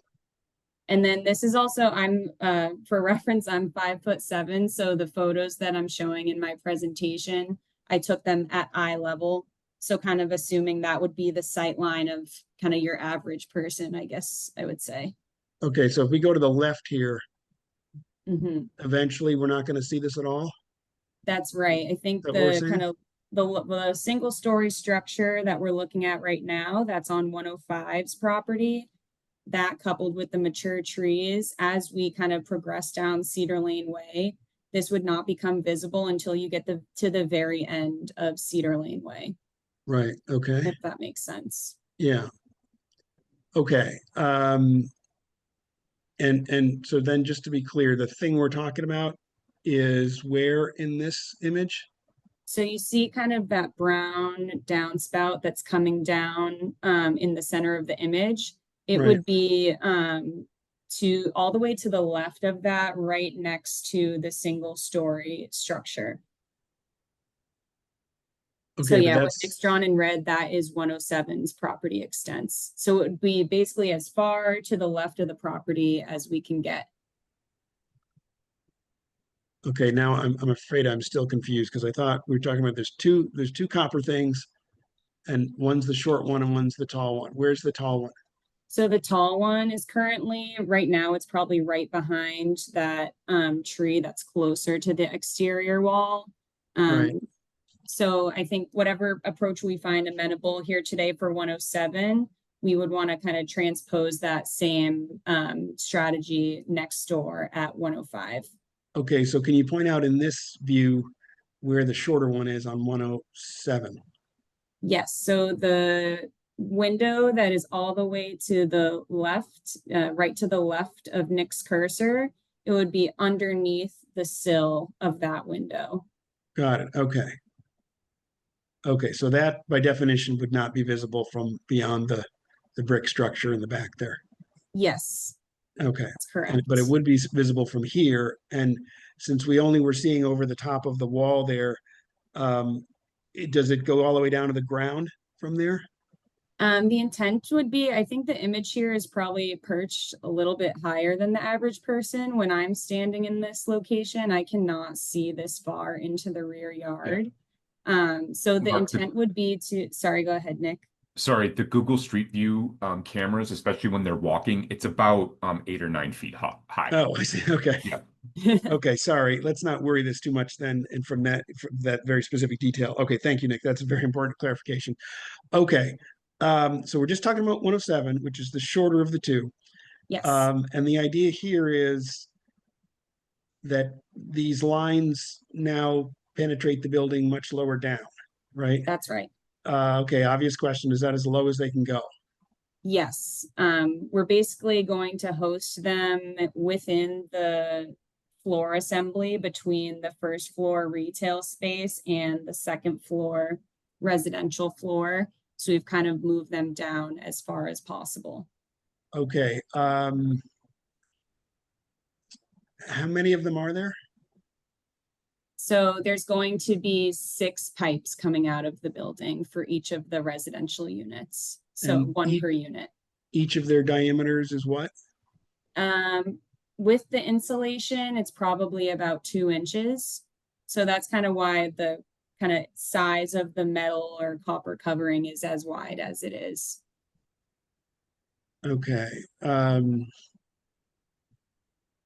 Is there no way to like insulate them kind of all together? No, they have to be Yes. wrapped separately, and that because of the different building codes and plumbing code that we have to abide by. Okay. Okay, so for the moment, again, we're just talking about the short one, the little one right in the middle. So Yep. we're gonna, for the purpose of this application, we're gonna ignore that bright copper thing on the left for the moment. Yep. Okay, so then you wanna just, one more time before we take public comment, just scroll through the options again? That's kind of what you started with, right? Yep, so this would be kind of a patina copper Right, and a brown, the Branchport brown painted metal covering and the Georgian brick painted metal covering. And then the painted line sets is not going to be a feasible solution for us for the reasons that I mentioned. okay, one last question, since what you've got there at least appears to be narrower than the copper thing. Mm-hmm. Is there any reason why you can't make the copper thing narrower? I would probably want to check with our construction team on that. Basically how they've designed it is in a more of a kind of U shape so that we have a little bit of extra space on the side to actually adhere it to the building. Right, okay. Okay, commissioners, any other clarifying comments as to what we're talking about? Okay, and is that it for this application? That's right. Okay, why don't we go ahead and take public comment? If you want to be heard on the record, raise your hand using the raise hand button in your Zoom and Nick will unmute you. All right, first up we have is Megan. Megan, go ahead. Hello. Unfortunately, we oppose the covers. They're simply too large. The size defeats the purpose of minimization to receive an exemption to the guideline A9. We ask that the applicant reconsider the design so the appearance is discreet and similar to that of a downspout or other typical element to better meet the guideline A3. Thank you. Thank you, Megan. Okay, Mark, not seeing any other public comment. Okay, and just to clarify again, the guideline A9 that Megan is citing, equipment such as HVAC components, solar panels or heaters, wind energy equipment, telecommunications components, mechanical, electrical installations, parabolic dish or other directional or similar communications antenna must be installed in such a manner that they're not visible from a public way. Now, obviously, there's a whole bunch of,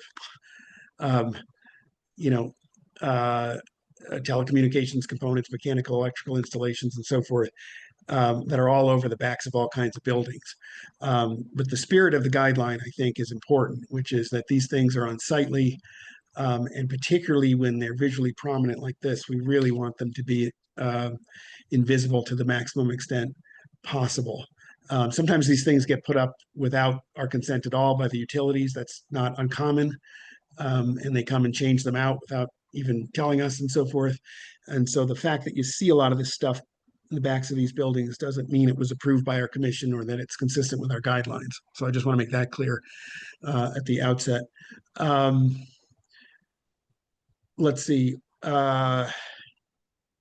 Okay, so you said it can't go any lower. Could it go any lower if it was somewhere else, like to the right or to the left of where you're proposing it? It cannot because we're trying not to disturb the retail space on the first floor, because it's not kind of included in the scope of the renovation at this point. Okay.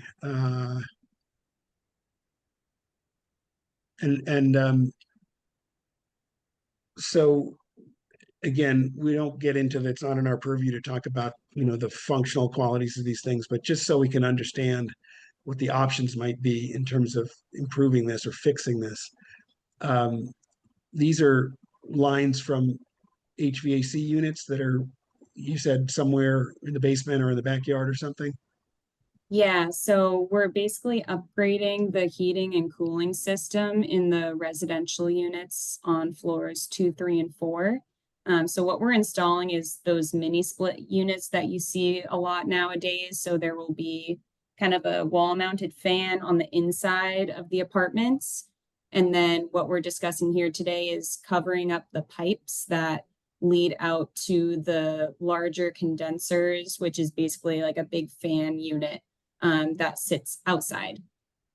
Okay, so what about, for example, putting those on the roof or something like that instead? I think we are also limited by the length of the piping. The piping can be at most 65 feet long, and that is kind of designated by the manufacturer and also the building code because of the refrigerant that is running inside. The chemicals are not supposed to be kind of running for a length of longer than 65 feet. So posting things on the roof, it's also a pitched roof. So that wouldn't have been feasible for us in this situation. Okay, just to clarify though, did you look into that? We did, and the lines would be too long if we went up to the roof. Okay, but for the 4th floor, you don't have that problem in reverse because they're all the way down on the ground?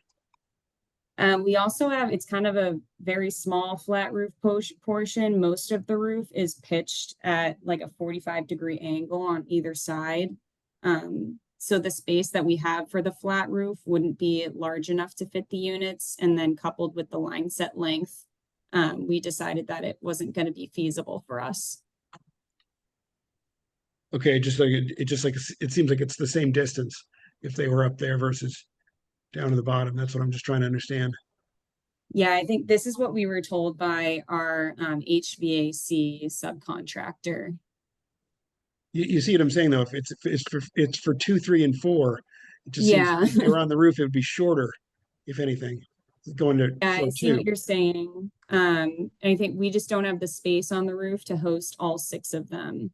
And for logistical purposes of the construction, it's more straightforward for the subcontractor to kind of run all the piping in the same locations throughout the building.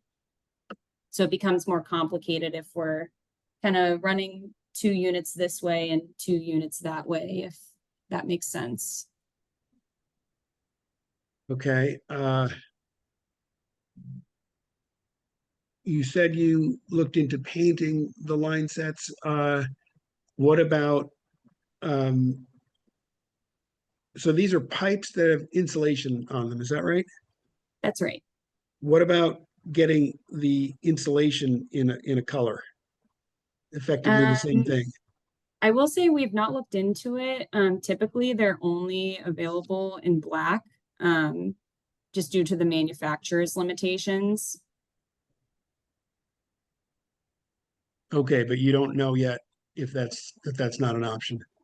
Yeah, we have not investigated a colored installation. I've not come across that in other aspects of kind of the work that we've done for this project. Okay, because I mean, I have to say, I think I share the concerns of the Civic Association that this stuff is, frankly, it's quite unsightly and it's it's certainly visible, and we really want to try to make it go away as much as possible. You know, and the fact that it was installed without our prior consent is also a concern. So we're trying to reach a good conclusion here, but if we haven't exhausted all the means by which to potentially do that, I think we'll need to explore them further. Commissioners, any other thoughts? I think I'm inclined to deny this without prejudice and ask that they at least explore, that they confirm on the one hand the feasibility of relocating the condensers somewhere else, and explore the option of potentially getting a pre-colored insulation for the line sets, because that, just based on this illustration right here, would further reduce the visibility of these things. If that's a motion, I'm willing to second it. Okay, let's make that a motion to deny this without prejudice, and the applicant be asked to explore a further and provide a further documentation with respect to the feasibility of, one, relocating the condensers to the roof in a location not visible from a public way, and running the line sets entirely internally, and then two, in lieu of painting the line sets, using a pre-colored, appropriately colored insulation. Can I get a second to that again, Arian, just for Oh, the, I second it. Thank you. Agreed. I hadn't made it a formal motion yet, so just to be precise, thank you. We will vote then. Commissioner Allen, Aye. Commissioner Jackson, Aye. Commissioner Kiefer votes aye, Commissioner Steele. Commissioner Steele, Yes, do we have aye. Sandy? Yeah. Oh, was that an aye? Yes, it's nice. Oh, thank you. I'm sorry. I didn't quite hear you. Thank you. Okay. So obviously we want to explore that further, and this may render somewhat moot the subsequent application, but next is going to be 109, which we've now established is the building next door. Yes. This at least was different, right? In the sense, well, go ahead, tell us about how this differs from what we were just looking at. Yeah, so for 109, similar extent of work, we're going to be upgrading the HVAC systems in the residential units. But we have a little bit of a different situation here because the first floor commercial space extends all the way out to the property line. So you can see in the image on the left, I'm standing all the way at the end of Cedar Lane Way. And in the image on the right, I'm peeking over that wood fence. So we do have an existing condensing unit that we would want to mask with the kind of solution that we're proposing here. And also wanted to note where we would propose the lines to exit the building below the windowsill on the second floor. So if we go to the next slide, again, we have a couple of options for discussion here. Here we see kind of just a quick markup of where we would intend to locate the new condensers. So you can see on kind of the top of the image, we have those existing bubble skylights that we will remain as they are. We have the larger condensing unit you can see on the bottom right of the image, which will stay in its same location. And then we will be adding 6 new condensers that will be much smaller than the existing one. And essentially what we're proposing is to provide a wood lattice or fencing product that wraps around this area to mask it from view from the public way, and giving a little bit of extra tolerance so that we can access the units for maintenance. So if we go to the next slide, we have a couple of different options to discuss here. The first kind of wood fencing profile that we would like to consider is this kind of linear slatted fencing with a very small reveal in between the wood pieces, seeing it here in a natural finish. And if we go to the next slide, also considering either staining or providing a weathering treatment on the wood, which you can see in the left image, or painting with a historic color from the Ben Moore Historic Collection, shown here in the Monterey White, but would be amenable to kind of other color suggestions in that collection. So if we go to the next slide, the other would kind of add, oh yeah, here's some just a little more nitty-gritty information on the first option that we looked into for a fencing product. You can see in the top image, the reveal between the wood pieces is very small, a little bit less than a 1/2 inch. So if you go to the next slide, also considering what we feel is kind of a little bit more of a traditional or maybe historically appropriate wood profile, the square slatting, although this one does have a little bit more of an open profile to it, shown here in a natural wood finish. And if we go to the next slide, considering those kind of same finish options, either staining or treating it on the left-hand image as we see there, or painting it with a historically appropriate color, shown here with the Monterey white as an example. And if we go to the next slide, just some more kind of nitty-gritty information on this kind of square alternate.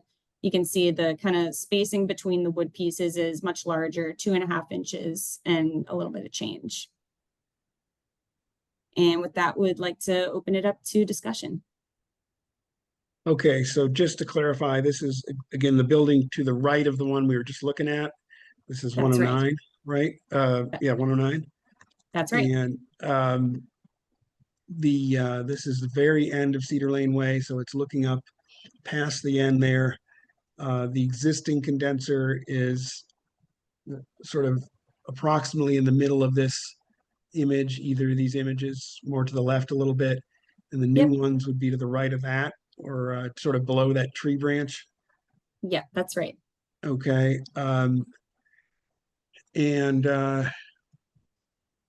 Where do you have a version that shows it without the fencing, so we can see what the top of where the top of the condensers would be, the new ones?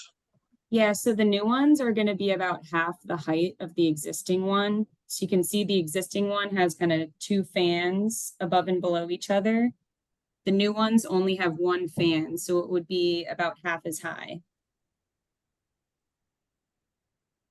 Okay, So kind of in the image on the left, that kind of white square above the door off of Cedar Lane Way, that's the very top of the existing condenser unit, just for reference. okay, so sorry, the image on the right, is that from the public way or not? It is. I'm standing right up against that wood fence that we see in the left-hand image. Right, okay.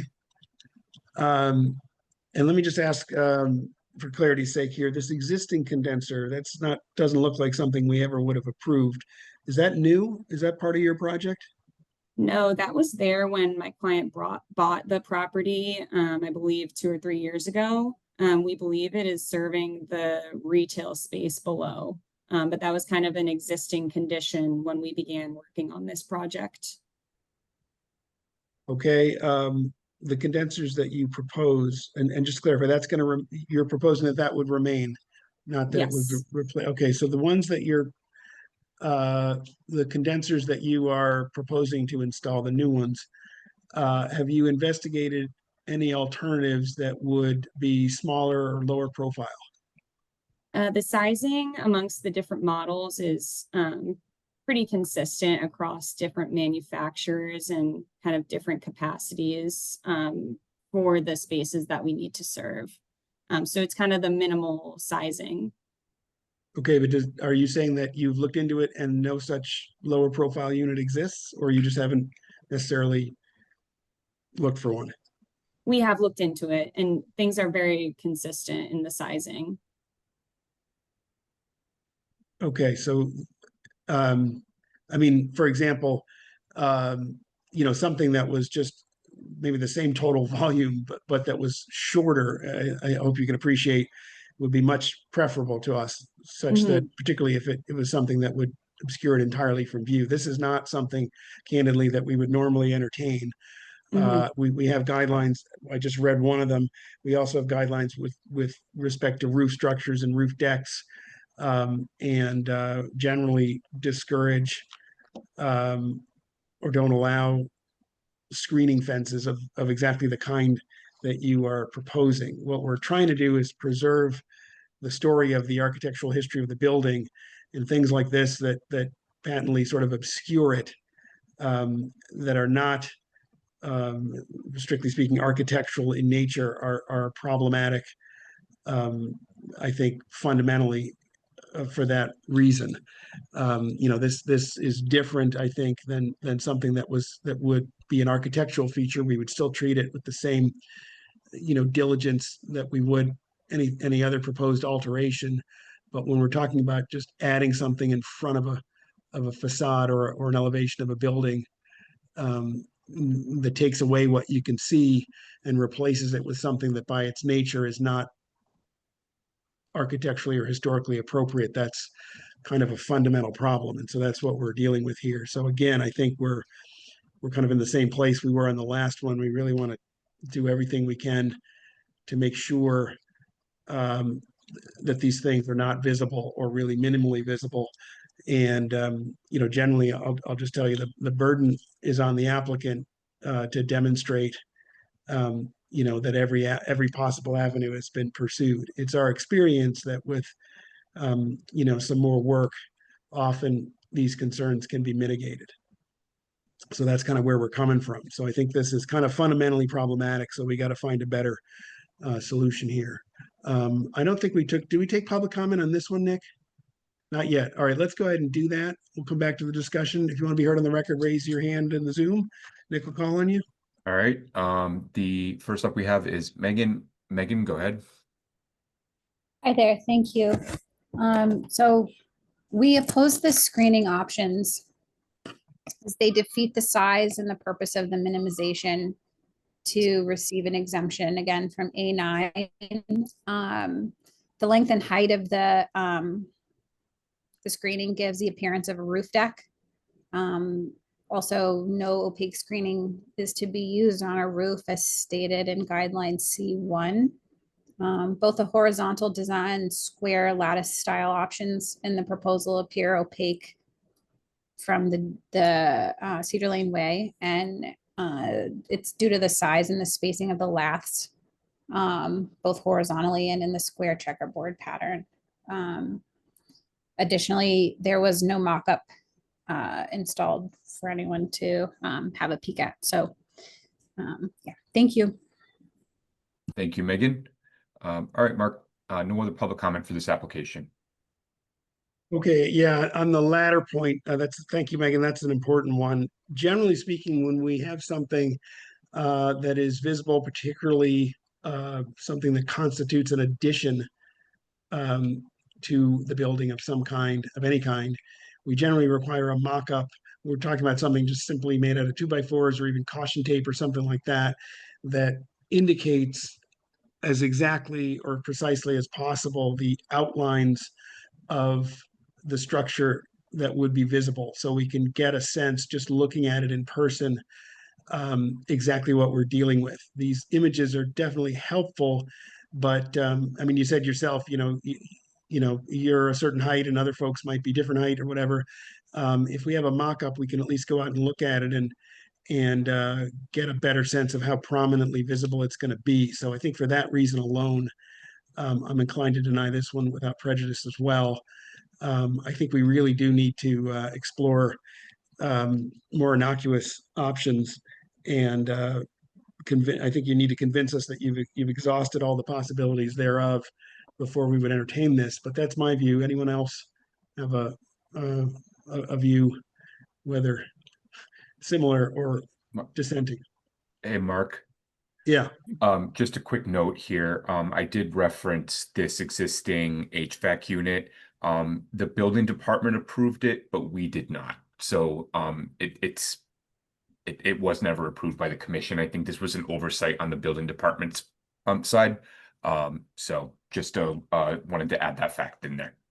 Okay, thanks. That's helpful.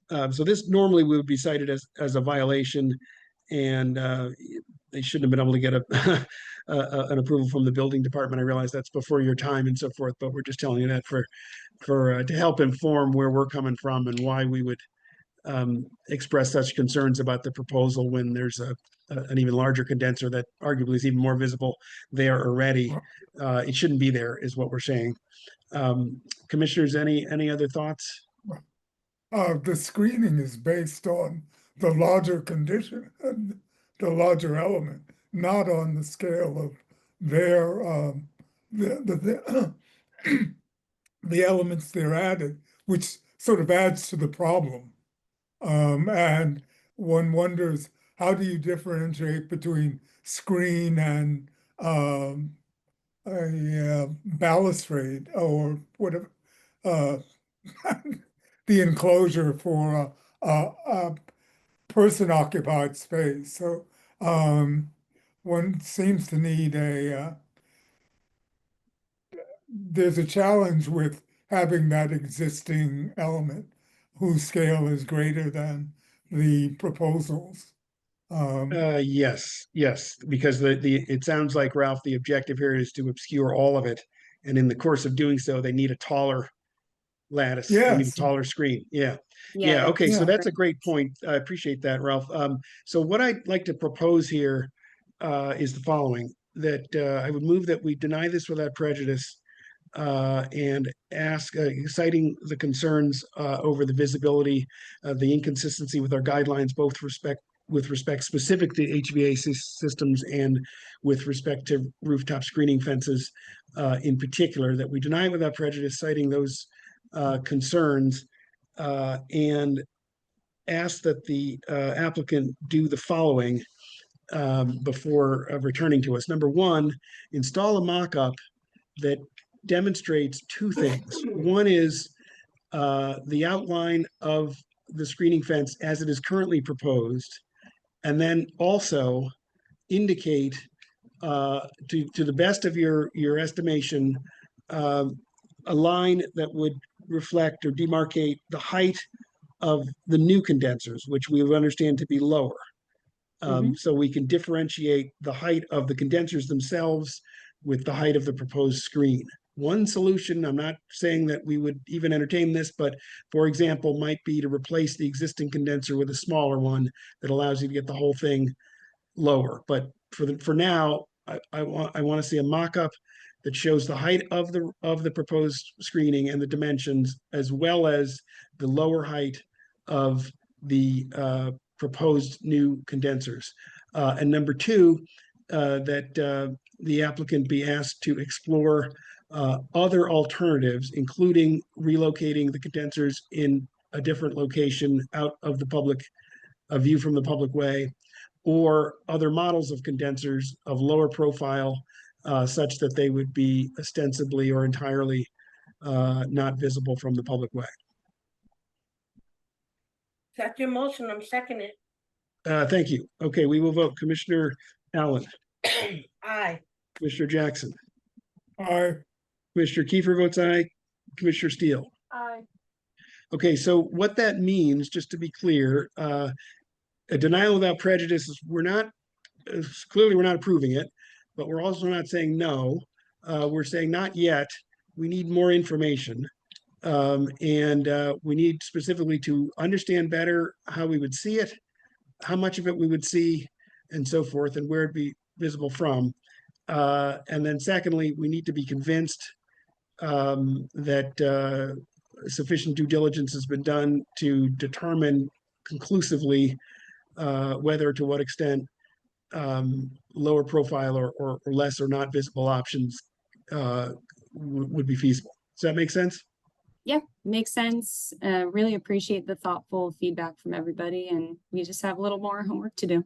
Right. Thank you for coming in. You'll get a letter with Nick. You don't need to remember all this. You get a letter from Nick summarizing all that. If you have any questions, just feel free to follow up with him directly. Thanks.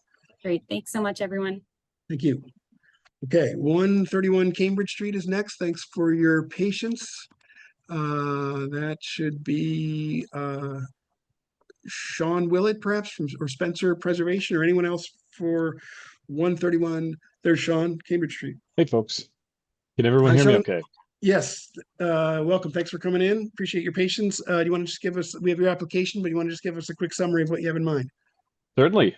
We are doing some restoration work at Old West Church at 131 Cambridge Street over in the West End. And we'd like to share with you our intentions. It's mostly all in-kind repairs and replacements, but we want to walk through the complete project. There are some nuances to it, and it's just some exciting work that we'd like to share with you guys. So if you don't mind, I just want to run through and introduce myself. I'm Sean Willett. I'm a historic architect with the Spencer Preservation Group. We're a small, full-service architecture firm dedicated to all aspects of historic preservation.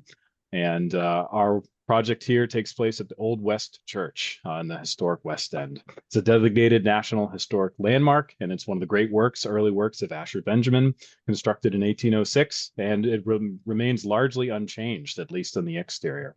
The forecourt, however, it's evolved. I'll let you know for each slide. I appreciate it. The forecourt's evolved considerably over the last 2 centuries. Originally, it was surrounded by just a low iron fence. The cobble street and the forecourt were once at the same grade, but at the close of the 19th century, the street was lowered. The iron fence was replaced with a low brick wall, granite copings, and a taller, more slender iron fence with a decorative gate. And before urban renewal came, that's what's surprising. Before urban renewal came, the street was lowered again in the 20s, the late 20s, and that low brick wall was replaced with a concrete retaining wall. It featured an exposed aggregate finish that came slightly after. I think people weren't a big fan of the smoothed formwork concrete, so they sandblasted it to expose that aggregate finish pretty soon after it was poured. And even though some folks may not immediately think of concrete as something that's very historic, it's a fine example of its implementation as an innovative material, and it's what we're considering to be the worthy period of significance for our restoration project. Next slide, please. So our team, myself included at Spencer Preservation Group, we've been partnering with the folks at Old West Church for the last decade. They've got a renewed stewardship of their iconic building, not least in large part to the opportunities presented to us by the Community Preservation Fund. And in 2016, we conducted a conditions assessment of the building and the grounds that gave way to several very successful restoration projects. That included window preservation, envelope repairs, facade repairs, restoration of the cupola, and regilding of the clock as well. Next slide, please. Our stewards they're now turning their attention to deteriorating and unsafe conditions at the forecourt, the retaining wall, and the monumental entry steps of the building proper. At the former, this 100-year-old wall is beginning to fail. It's being pushed out by the expanding tree root balls. It's cracking, it's bowing out into the public way. And at the latter, the granite treads, they're continuing to shift. They're on an unsteady base, unsteady foundation. If it's even a board foundation at all, it's very unlikely. Where joints are widening, water is able to enter, and it's increasing their movement. There's also a few unsafe conditions at this granite step. We've got a sudden drop off at the very top at the granite threshold where you exit the doors. There's no landing. And the iron handrail, I don't know if people were shorter in Asher Benjamin's time, but that iron handrail is almost comically low. You kind of have to crouch down to grab onto it. And while it's stunning and beautiful, it's not easily grasped and used for support as you ascend and descend. Next slide, please. Still, though, their forecourt, it's active. It's a hub of community activity. It serves as the vibrant food forest. It's protecting critical pollinators, and it's serving the Boston Food Coalition as a source of nourishment. It's not just something to look at, it's actually serving the community. So they're really putting I'm confidently saying every square inch of their forecourt to work. Next slide, please. We began with a professional land survey. We wanted to really understand what the property looked like, what our boundaries were, what are the key relationships and adjacencies between the building itself and the public ways. Next slide, please.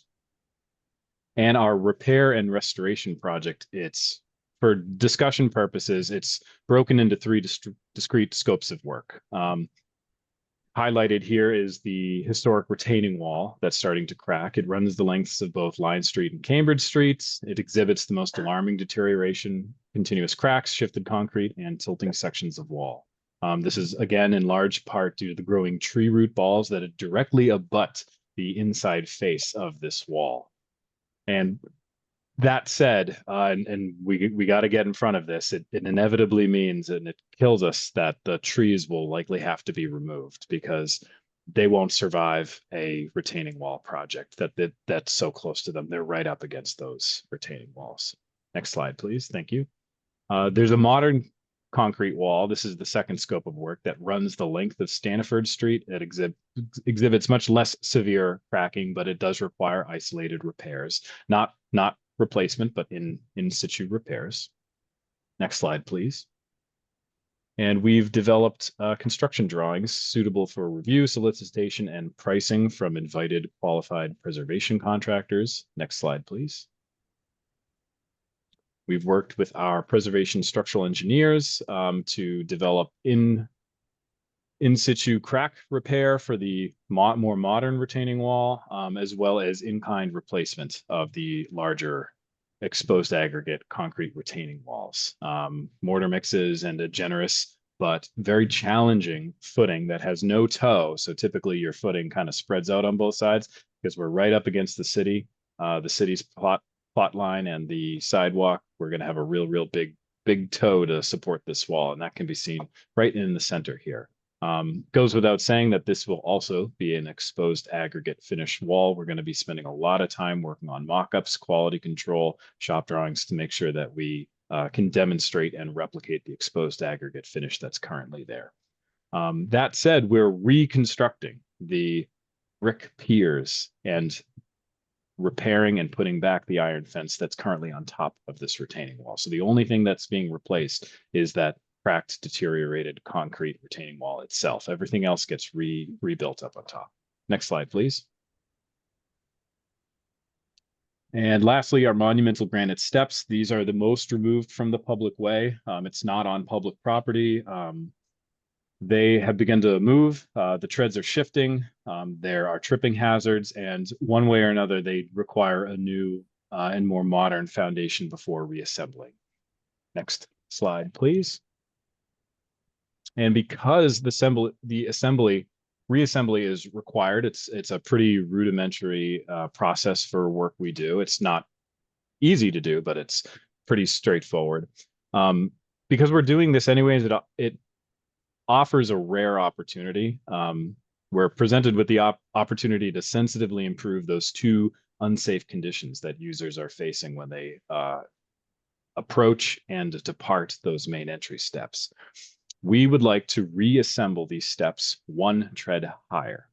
And what this will do is it will eliminate that sudden drop off at the granite threshold right in front of the door. Because the top landing of the steps are much deeper, if we raise that up and we meet the granite threshold, we effectively get a normal, modern, generous, and comfortable landing for folks to rest on and grasp the door, open it up, step back a little bit, approach, enter, and vice versa. And we'd also, I'd like to point out that raising these steps up by one tread don't alter the inherent configuration, the proportions, the massing of the steps themselves. It simply takes the whole thing and it slides it up by about 7 inches, one tread. And secondly, we'd like to affix a non-permanent railing extension to that low iron handrail. We're not modifying the iron handrail. We're not going to try to increase its height, graft new pieces onto it. It's proportioned, it's sized, it's detailed beautifully. We want that to remain the same, but we'd like to attach a non-permanent extension to it so that users have the ability to safely grasp the rail at the proper height, stabilize their ascent and descent. There's already, I'd like to note, there are already multiple fully accessible entries that are regularly in use for the building, and these adjustments help bring that into compliance as well. So folks are already using other entrances in addition to this. This is just an opportunity to improve access for all. A key point is all of these proposals, they're fully reversible. They carefully consider the Secretary of the Interior standards. Next slide, please. And we've worked with our engineers to create a reversible granite spacer system. So something that was very important to us is we don't want to make decisions for folks 75, 80 years in the future. If they, for some reason, God willing, we all become historic purists in the next century and they want to bring everything back to the way it used to look exactly. Rather than pouring the foundation at the new height that we're proposing to raise these up, we want to pour the new concrete foundation at the present 1806 height and add spacers, individual concrete spacers between the real foundation and the granite steps. So that way, if for some reason someone wants to disassemble this, and like I said, in another 100 years, they don't have to demo the entire foundation in order to put a new foundation back at the 1806 height. They can crack off, it won't be easy, but they can much more easily remove these spacers and relay the granite treads to their proper configuration. And that's very important for us.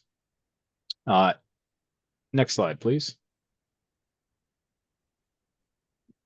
Last couple slides here, we prepared a quick comparative rendering to document the proposed change. Left is present day, right is proposed.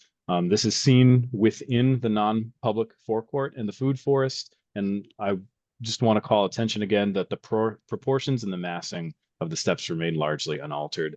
There's a single new tread at the bottom.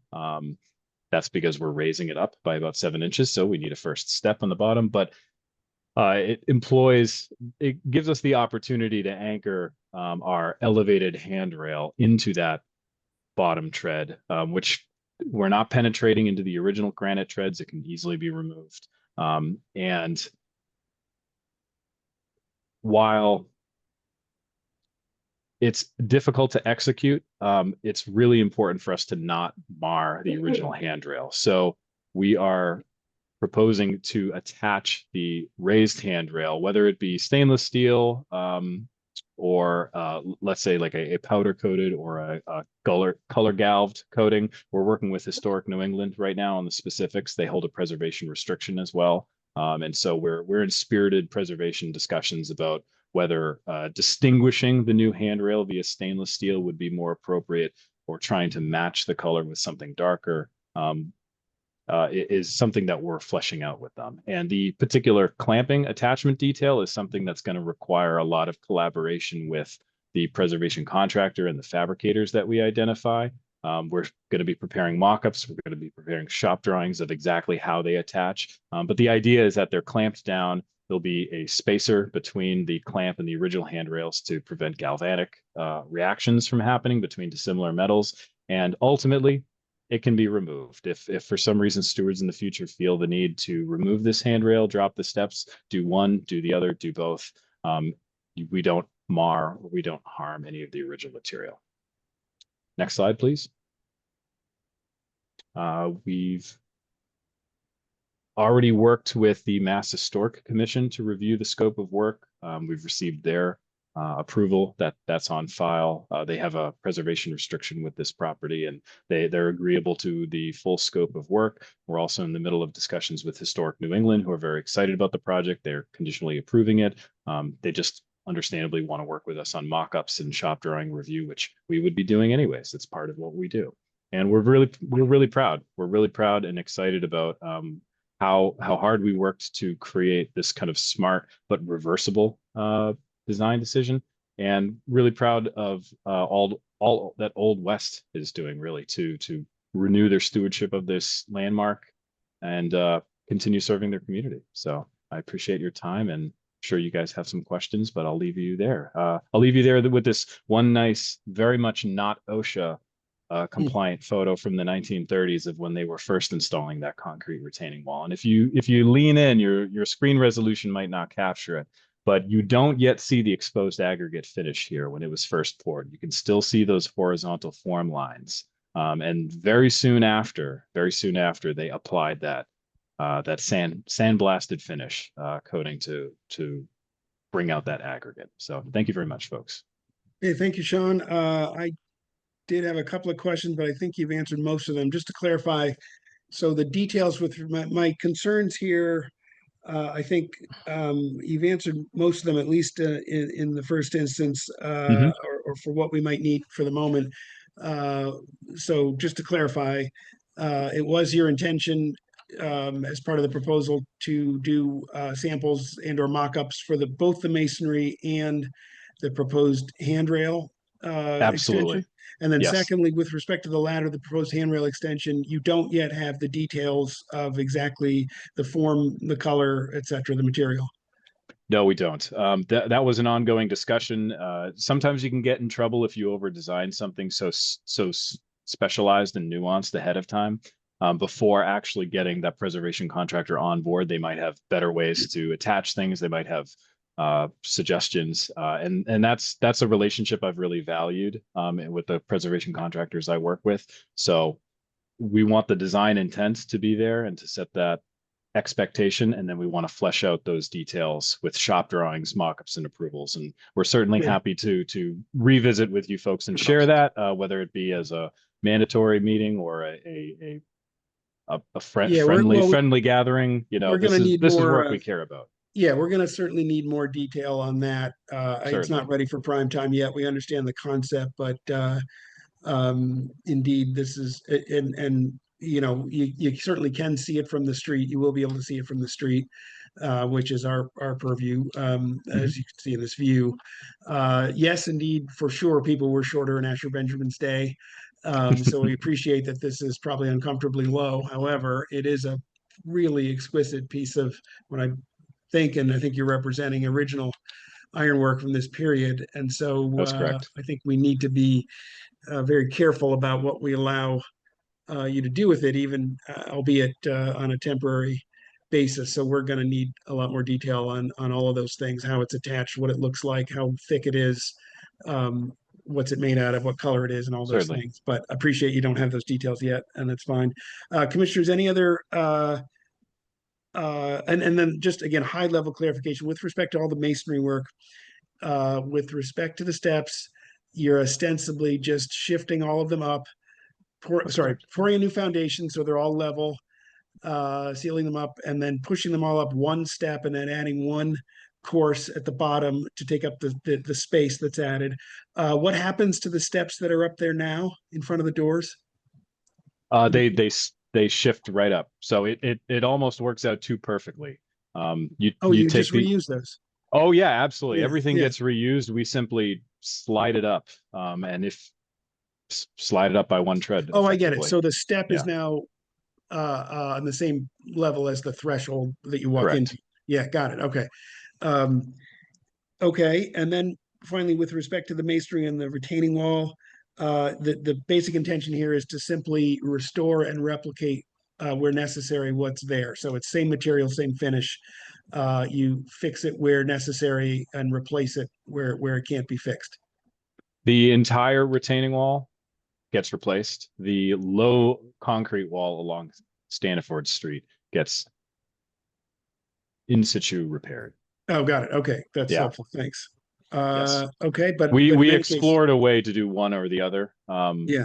But because it's such it's a retaining wall, it's holding back a lot of soil. It needs to be tightly integrated. It was not feasible, and we explored this to have like a selective replace this section over here and then keep a bit in the middle and then replace some on the right. It was really getting to be problematic. Right. And then again, just to clarify, so of necessity, when you go to do that work, you're going to have to take off or take apart the brick piers. That all just gets put back as it was. That's correct. Yeah. Okay. Okay, hey, commissioners, Mark. any other? Sorry, Nick, go ahead. Do you want to ask about the mural? Oh yeah. So what happens to that mural that's in that little corner on the corner of Stanford and Cambridge Street? The copper bronze plaques. Those there's like a painted mural or something on the. I see. There's a painted mural at that kind of inset corner on the corner of Cambridge and Stanford. That is part of the original, not the original, forgive me. That's part of the more modern concrete retaining wall. That doesn't get removed. There aren't large cracks in that section that require wholesale repair or large swaths of repair, so it's largely untouched. Okay, thanks. Commissioners, any other clarifying questions before we take public comment on this? Yes, I'm the the ability to sort of erase the stair at some historically future moment. I'm wondering, you don't say how that impacts the historic rail, and therefore how that might impact the way in which you mount the additional rail in order to deal with handicap, to bring it up to a height that's more suitable for elderly people. So could I speak to that? I think I understand.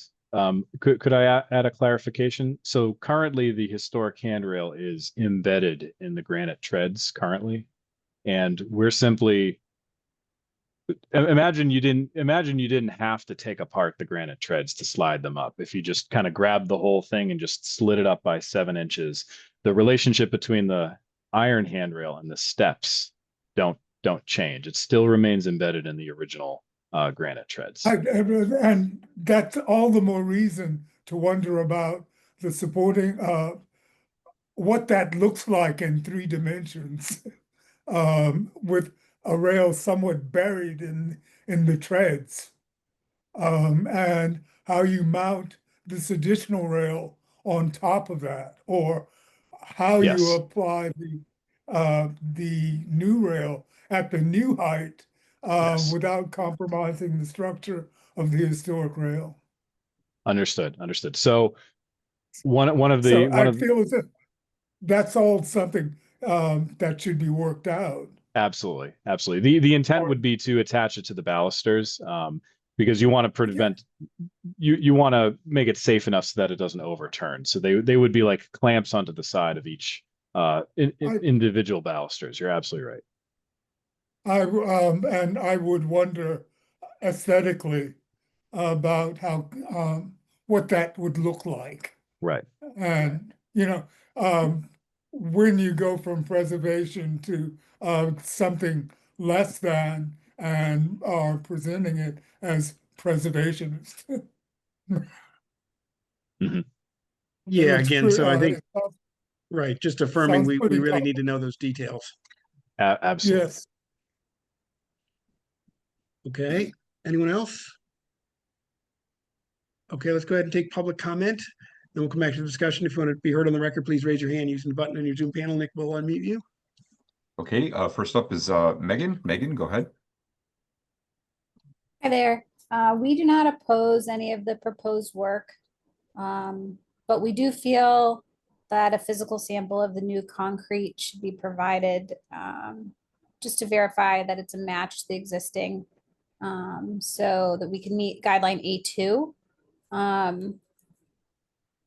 We do find the steps and the railing to meet guideline A3, with a thoughtful detail to blend in the new step and non-permanently modify the railing with an extension appropriate in appearance. Thank you. Thank you, Megan. Let's see. Mark, not seeing any other public comment for this application. Okay, let's see. So commissioners, any other concerns about what's proposed, understanding that we're going to get samples and mock-ups of pretty much everything before they do any work? Okay, I think we're going to need to deny without prejudice the handrail extension because there's just not enough detail at this point. Everything else, and Nick, jump in here if I'm missing anything, I think can be handled with an approval conditioned on samples and mock-ups to be inspected by staff and approved by staff in advance of any work. Yeah. Are you comfortable with that, Nick? Do you Yeah, agree I with think that, that and would are be you fine. comfortable with that? Yep. Yeah. Okay, commissioners, are you okay with that? I am. Okay. In that case, I will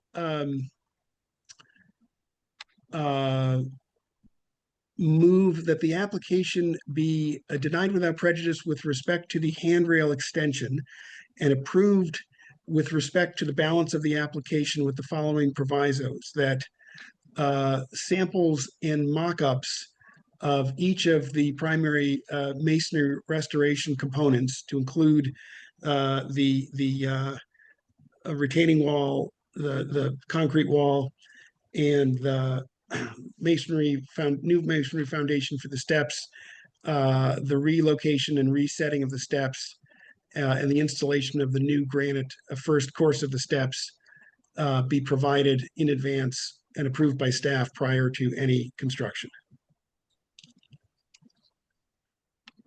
I second Right. that. Okay, did I cover it all, Nick?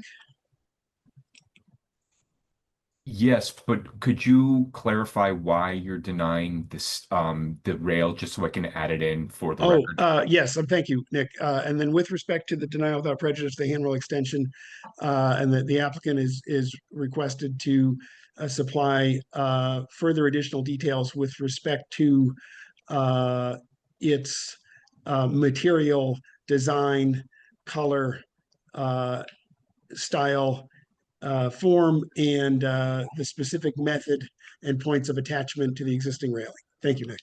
Mhm. All the stuff that they said they are working out. Okay, it's been moved and I think seconded. So we will vote. Commissioner Allen, Aye. Commissioner Jackson, All right. Commissioner Kiefer votes aye, Commissioner Steele. Aye. Okay, thank you very much, Sean, for coming in. Appreciate your thoughtfulness and hard work on this thorough proposal.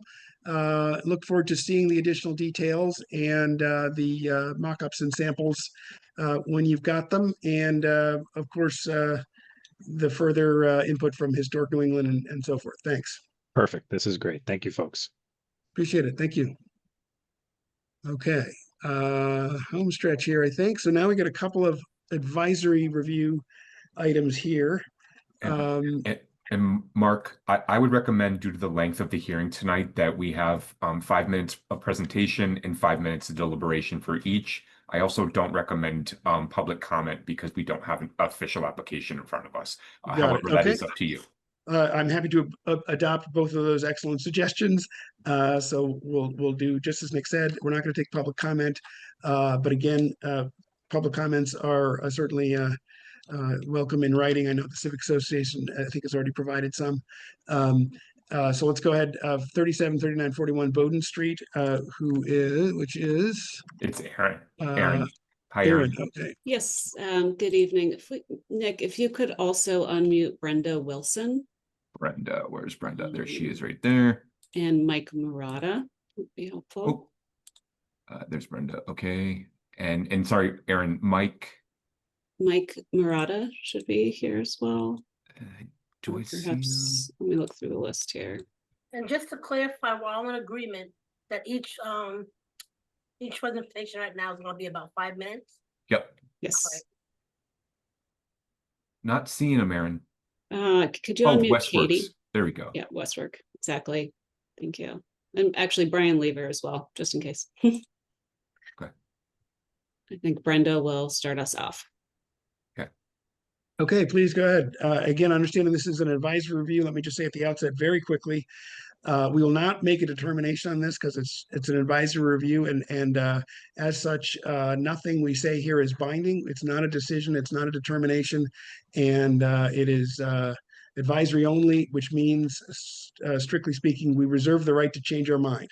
With that said, please go ahead. Hi, can everybody hear me? Yes, Yep. please go ahead. Yes, hi, this is Brenda Wilson. I'm the Director of Housing at Commonwealth Land Trust. We are the property owner of a property in Beacon Hill that provides permanent supportive housing, and we are looking to do some substantial rehabilitation of our property that you see right here. So I will hand it over to Erin and Brian to explain in further detail to keep it moving. Thank you. Great. Thank you, Brenda. And good evening, commissioners. Erin Doherty with Epsilon, joined by Brian Lever as well. Thank you for taking the time to meet with us this evening. And also thank you to Nick Armada, who we met with in advance of the hearing. His feedback, as always, was very helpful. So to jump right in, this is the project location, which I'm sure we're all familiar with. We're on the west side of Bowden Street, right behind the State House. Property abuts a building to the south, and there is a private alley to the north that divides the building from St. John's Church. Next slide. The property includes 2 buildings, 37 Bowdoin on the right and 39 to 41 Bowdoin on the left. Today, they function as one property under the ownership of Commonwealth Land Trust. As Brenda mentioned, planning for a substantial rehabilitation is underway. It's a project that is also pursuing historic tax credits. So we have review by the Mass Historical Commission and the National Park Service in addition to this commission. So we wanted to come here first to get some early feedback and direction on, in particular, the window replacement. Existing windows are wood at the front and the north alley and aluminum at the back. We can go to the next slide. In preparing for this rehabilitation project, we've done some research into the property to help us identify character defining features. And in particular, we wanted to confirm the original design and appearance of the historic windows at the property, which have been lost. So on the right is a photo we found of 37 Bowdoin Street, or part of 37 Bowdoin Street, that suggests that the original facade windows had a 6/1 configuration. We can go to the next slide. These are 2 original building plans for 39 to 41 Bowdoin Street. We have not yet been able to locate anything similar for 37, but these plans show what appear to be the original window design for the facade with an array of different multi-light window configurations, very different from what we have today with just simple 1/1 windows on the facade. The back of the building, as you can see on the right, had simpler 1/1 windows, which is pretty typical for secondary elevations for buildings like this of the period. Next slide. These are some of the existing conditions photographs that we submitted in the application. First, we're looking at number 37. As I mentioned at the facade, we have wood windows. Those were installed under an approval from this commission around 1999 or 2000. And unfortunately, they have really met the end of their lifespans at this building. Next slide. On the left, you can see the visibility down the alley on the north side of the building. This is a private alley, so you do have some visibility of the windows on what is a light well on the north side of the building. Next slide. Moving on to 39 to 41, similarly, we have the wood replacement windows from around 1999. The fan lights on these windows at the first floor do appear to be historic, and if possible, these would be saved. If they're determined to be beyond repair, we'll of course document that, and they would be carefully replicated. Next slide. Additional existing conditions photographs. On the right, you can see the visibility of the back of the building from Temple Street Park. There is some visibility of the upper floors of both of the component buildings. And these windows are the aluminum sash. You can go to the next slide. This is a closer look at these windows. This is not views from the public way, but we wanted to give you a better sense of what is in place. These are the aluminum windows. These were installed around 2010 or 2011 as approved by this commission. And unfortunately, these are also already in need of replacement. Next slide. The proposed project, it includes full window replacement at both buildings. The current proposal that we're looking to get feedback on from you is that the east elevation, the front of the building, would receive new wood true divided windows by JB Sash, is the current manufacturer we're looking at. The north elevation along the alley and the rear elevation, we would like to propose aluminum clad windows, currently looking at a Marvin Ultimate window.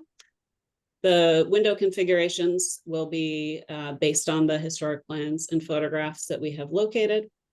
And then we can stay on this slide, but I'm going to turn it over to Mike at this point, our project architect from Westwork, and he's going to speak a little bit more to some of the specifics of the proposed window project. Thank you. Hi, everyone. I'm Mike Murata from Westwork Architects. Very brief introduction to our firm. Much of our work revolves around affordable housing and decarbonization projects.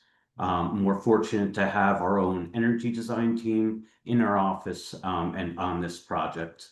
And just quickly, we're really thrilled to be part of this important housing resource for Beacon Hill. I just want to highlight two items. The first is those front fire escape balconies. We're in the process of looking to see if we can have those removed as part of our renovation. One, we want to run it by you to see if that was something that you would be interested in. We're still doing our due diligence on this. I want to make sure by code we can remove them. But we are having it priced and we're looking at that option. The second piece to highlight is that we're looking to have energy efficiency and low-E glass throughout. So we'd have low-E glass on the 1/1 and the historic windows. And we're looking at this for a few reasons. One is for the tenant comfort. The other is just for operational costs. And the third reason is the funding sources, which are really important for this project.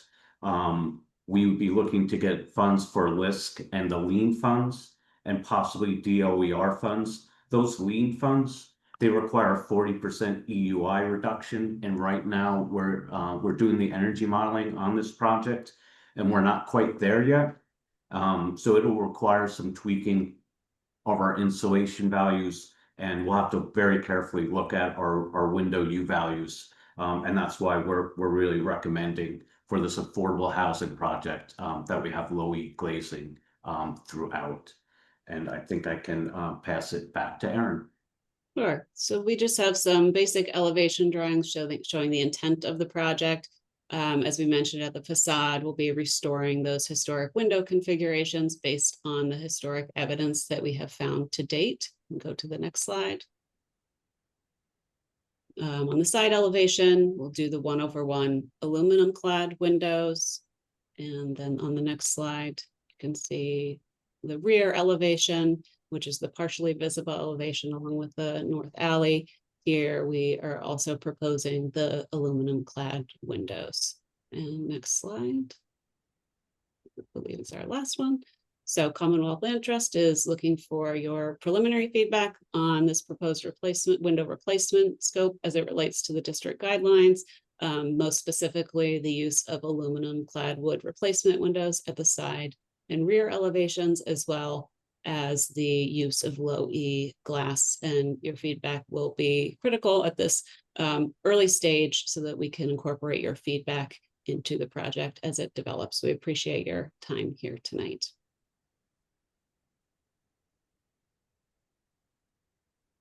Okay, thank you very much. Appreciate your thoughtful presentation. I will just very quickly give you my thoughts. Again, in an advisory capacity, non-binding, not a determination. I think in terms of the restoration of the original facade with respect to the windows, I think is terrific. So I personally applaud you for the initiative there. I think it would be a big improvement, particularly since we've got the historical documentation. I don't personally believe the 1/1 replacements that were a later addition to the building are important in its architectural history. And I think this is quite a lovely facade that unfortunately has been reduced in its architectural expression considerably by those 1/1 windows. And this would go a long way, as would the removal of the fire balconies. I was going to ask you if that was even possible.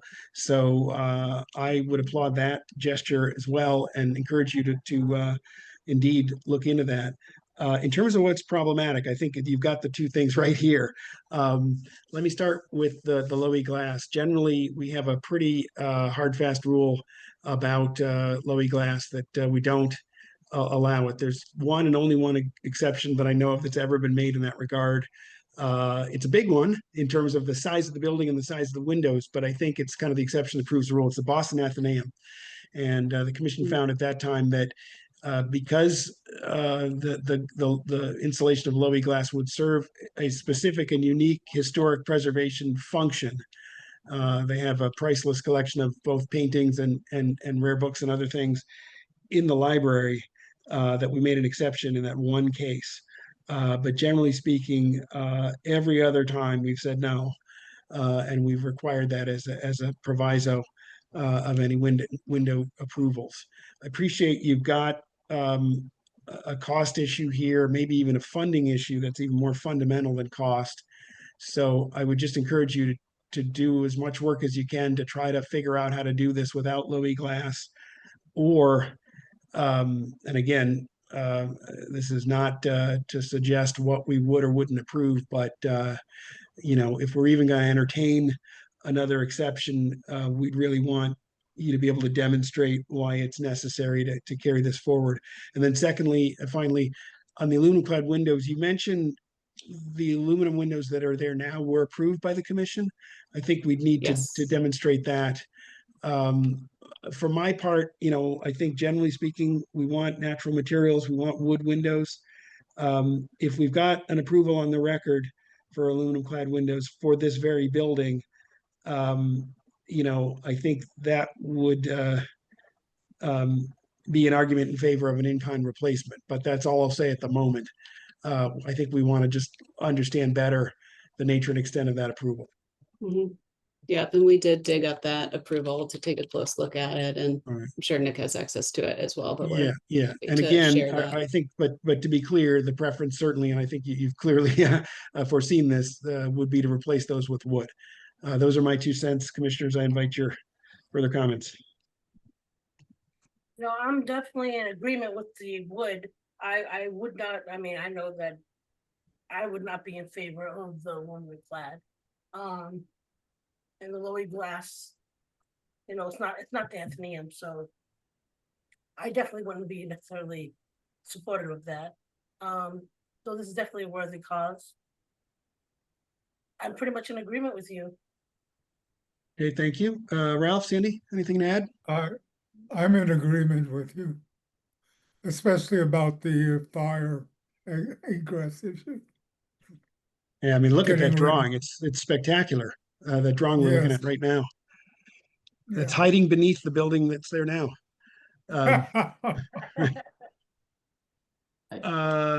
Anything else? If I can just follow up, I mean, we're a bit of a unique position, our firm. We do the energy modeling in-house, so I sort of can, as an architect, I'm able to see the ramifications of these sort of in real time. And you know, I do get concerns, and obviously I hear all your opinions, but I know you know the thermal performance and how much it goes down when you have wood. So I did think it was reasonable to put this beautiful facade that you see in wood. Those other windows, we just don't see a lot. You can see it from you really can't see it from the alley. You get a snippet of it from the rear. We have courtyard windows that can't be seen. So if there could be some leeway in this particular project, we really may need to look very hard about the thermal values that we come up with, because it just may shut the door on some fairly significant funding for the project. And that's sort of my concern. Okay, so yeah, by all means, flesh that out for us again, without prejudice to how we might adjudicate it. Flesh that out for us. I think, you know, it would be helpful to at least see those details. We could, and the complexity of these problems is that we go for the historic tax credits, and that also limits my avenue for how I can insulate the building, what we're not seeing from the inside. So that the windows become really, really important for these projects. So the windows generally have to perform very high for us to do what we need to do to renovate these buildings. What you're not seeing is we're doing a whole new MEP upgrades, and you want to do all those upgrades having a very good envelope in place. Those thermal, the mechanical systems, they want to be designed to a proper envelope. So those are all the concerns that we have. Right. Okay. Thank you. Anyone else? Sandy, do you want to weigh in here? Well, no, I'll be interested to see what they come out with, because I think Yeah. this. Well, I think there's a lot that's positive here. It's a great direction. Obviously, some things we need to work out. You've clearly put your finger on the 2 that are most problematic for us, and I think we look forward to the discussion when you come before us with a formal application. Okay, thank you for your feedback tonight. I hope it was helpful, and we'll look forward to seeing you again. Thank you. Thank you, everyone. Thank you very much. Okay, finally, another advisory review, 32 West Cedar. I think I saw Tim Burke there with his hand up. He is here.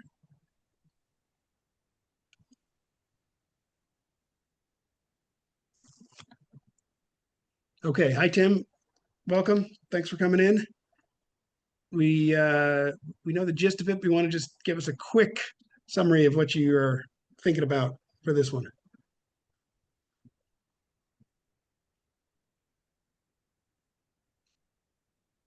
I'm not sure we're hearing Tim. I'm not hearing Tim. Tim, can you hear us?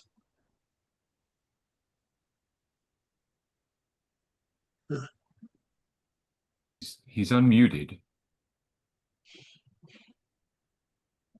Tim, we are not hearing you. If you can hear us, can you like lower your hand and raise it again so we can tell you're getting this? Oh, he's gone. Wait, there he is.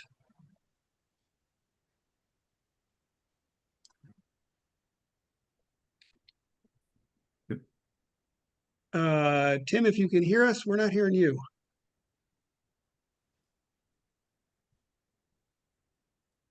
You might want to, I don't know, log out and dial back in. Nick, can you message him in the chat or something? We don't have a chat. Right. Here, I'm gonna maybe mute him and unmute him again. Let's see. Okay. And I guess you could make him a co-host if you need to. Oh yeah, let's try that.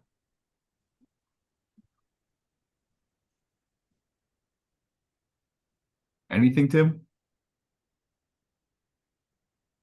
Tim, can you hear us? Huh.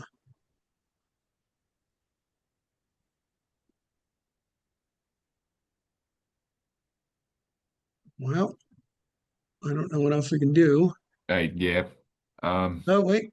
There he is. Camera's on. Okay, we can see you, Tim. We still can't hear you. Can you hear us? No, I can't. Oh, there you are. Nope.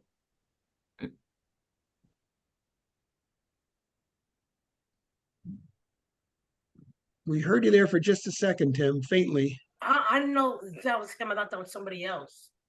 Oh, maybe so. Yeah, that wasn't him. I can't hear Tim.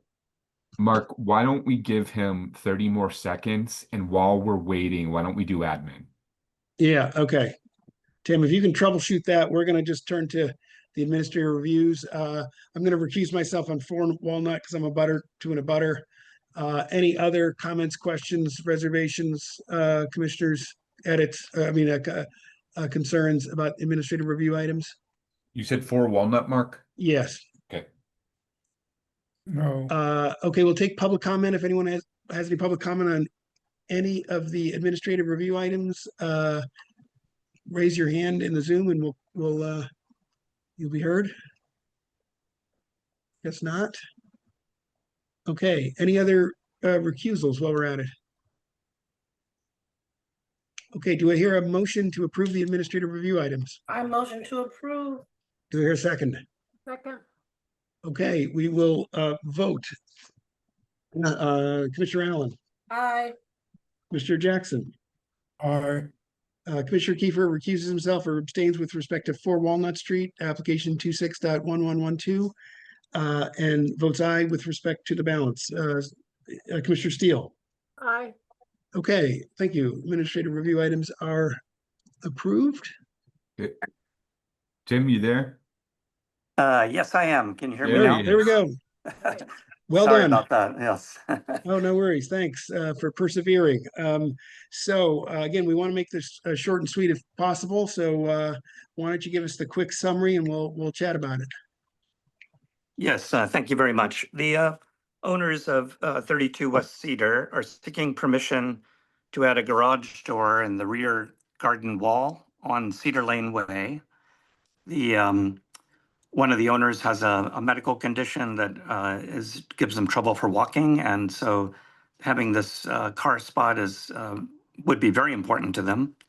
There are a couple of other garages in this stretch because of the need for a curb cut, we cannot submit an application yet, and that's why we're here for an advisory review to see how the commission might view this proposed new wood garage door that would be 9 feet wide. And in the existing, replacing the door that's in the existing garden wall, it would also have a person door integrated into the garage door for the second means of egress for this house. Okay, and this is, just to orient us, this is partway into the block on Cedar Lane Way from the closest to Pinckney Street. That's Pinckney on the left in that sort of middle photo. That is correct, yes. Yeah. Yep. Okay. Okay, and the garage door would go where the pedestrian door is now?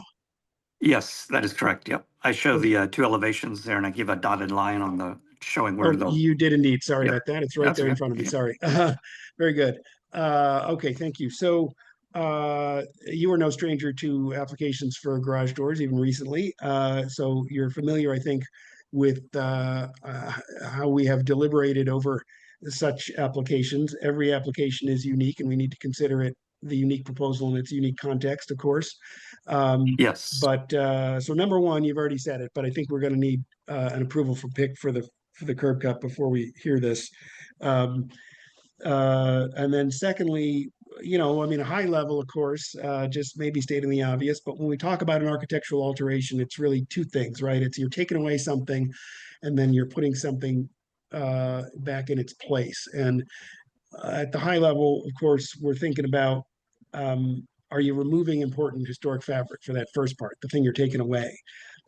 Is it historically significant? Is it a, you know, a character defining feature, or even just something generally that contributes in a meaningful way to the story of the architectural history of the property, and so forth? And so we're concerned in the first instance that we're not losing anything in terms of important historic fabric. And then secondly, even if it sort of passes that test, it's a question of, well, what are you putting in its place? And there, of course, again, I think we come back to our basic mandate, which is historical and architectural appropriateness. Is what you're proposing to replace it with appropriate for the architecture and the history of this building? The way we've thought about garages, and we've had opportunity to think about and talk about them recently over the last couple of years.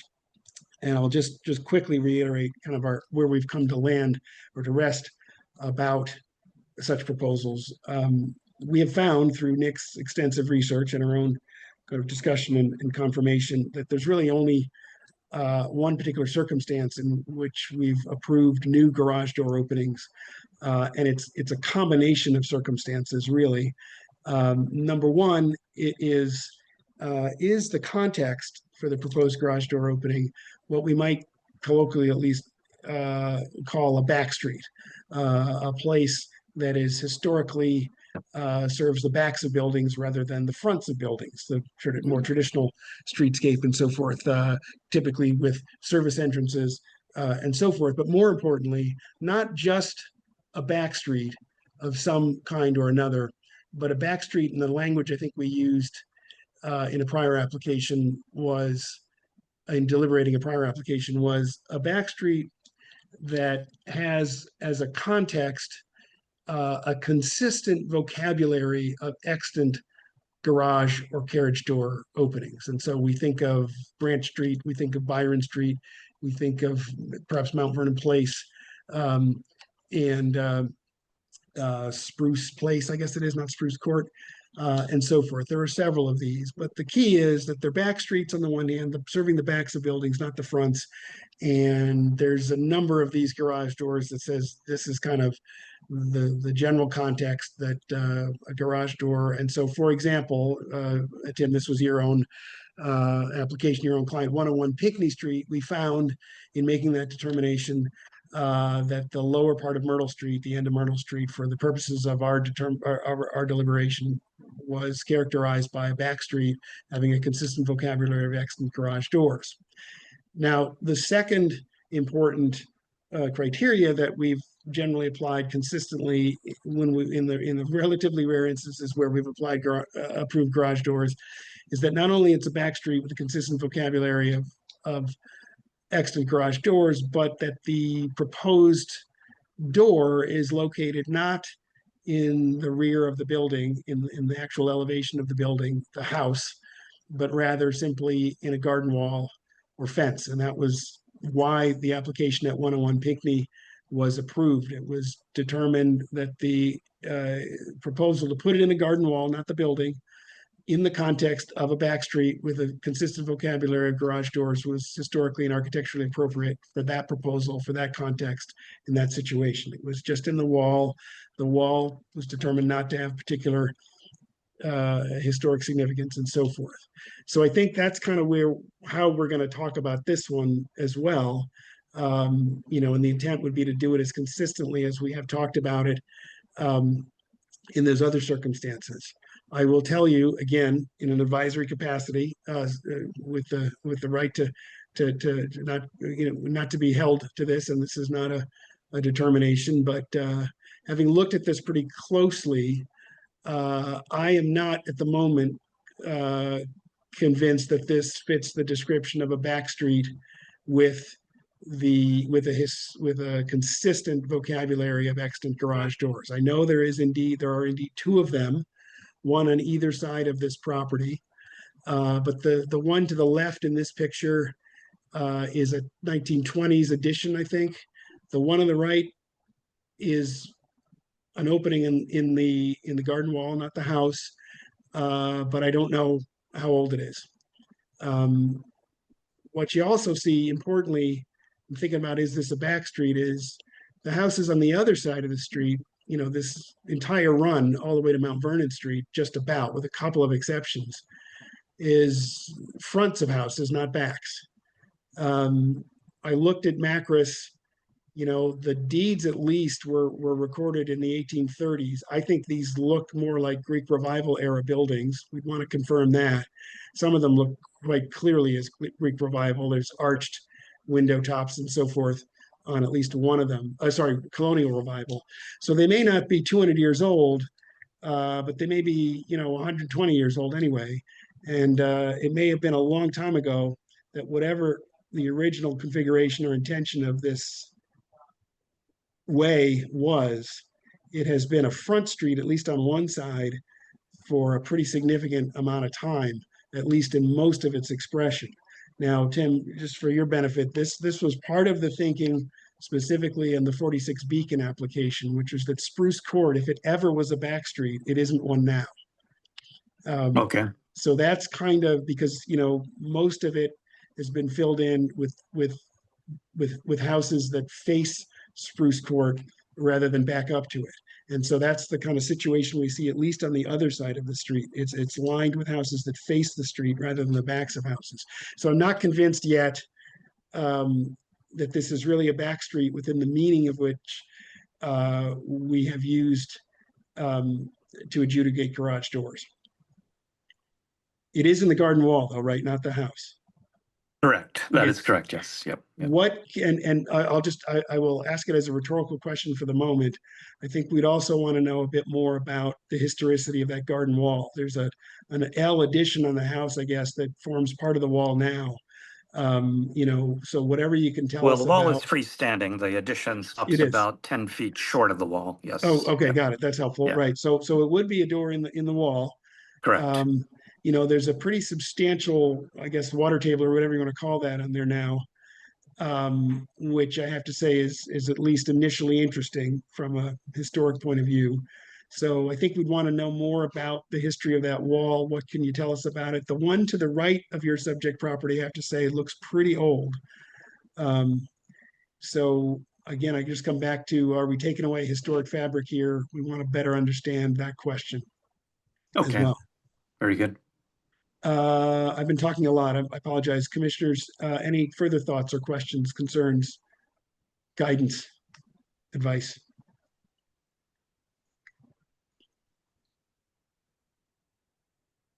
So this is the Google Maps view. So the camera necessarily probably makes it look a little more narrow than it really is, but it's pretty narrow.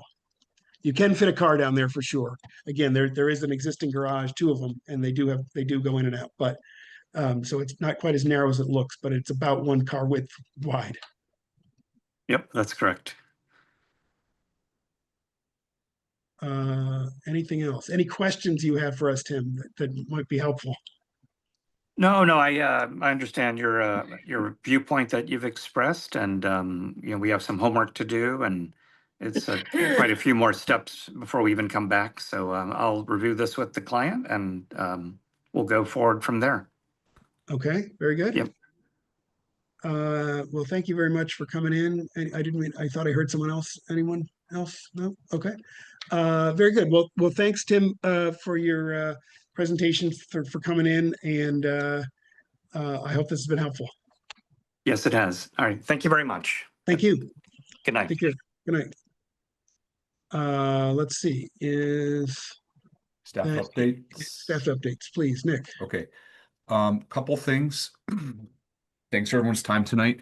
I had originally scheduled for this hearing, but I decided I didn't really promote it right. I think I made an error writing the agenda on the city's website, so we're going to defer it to next month.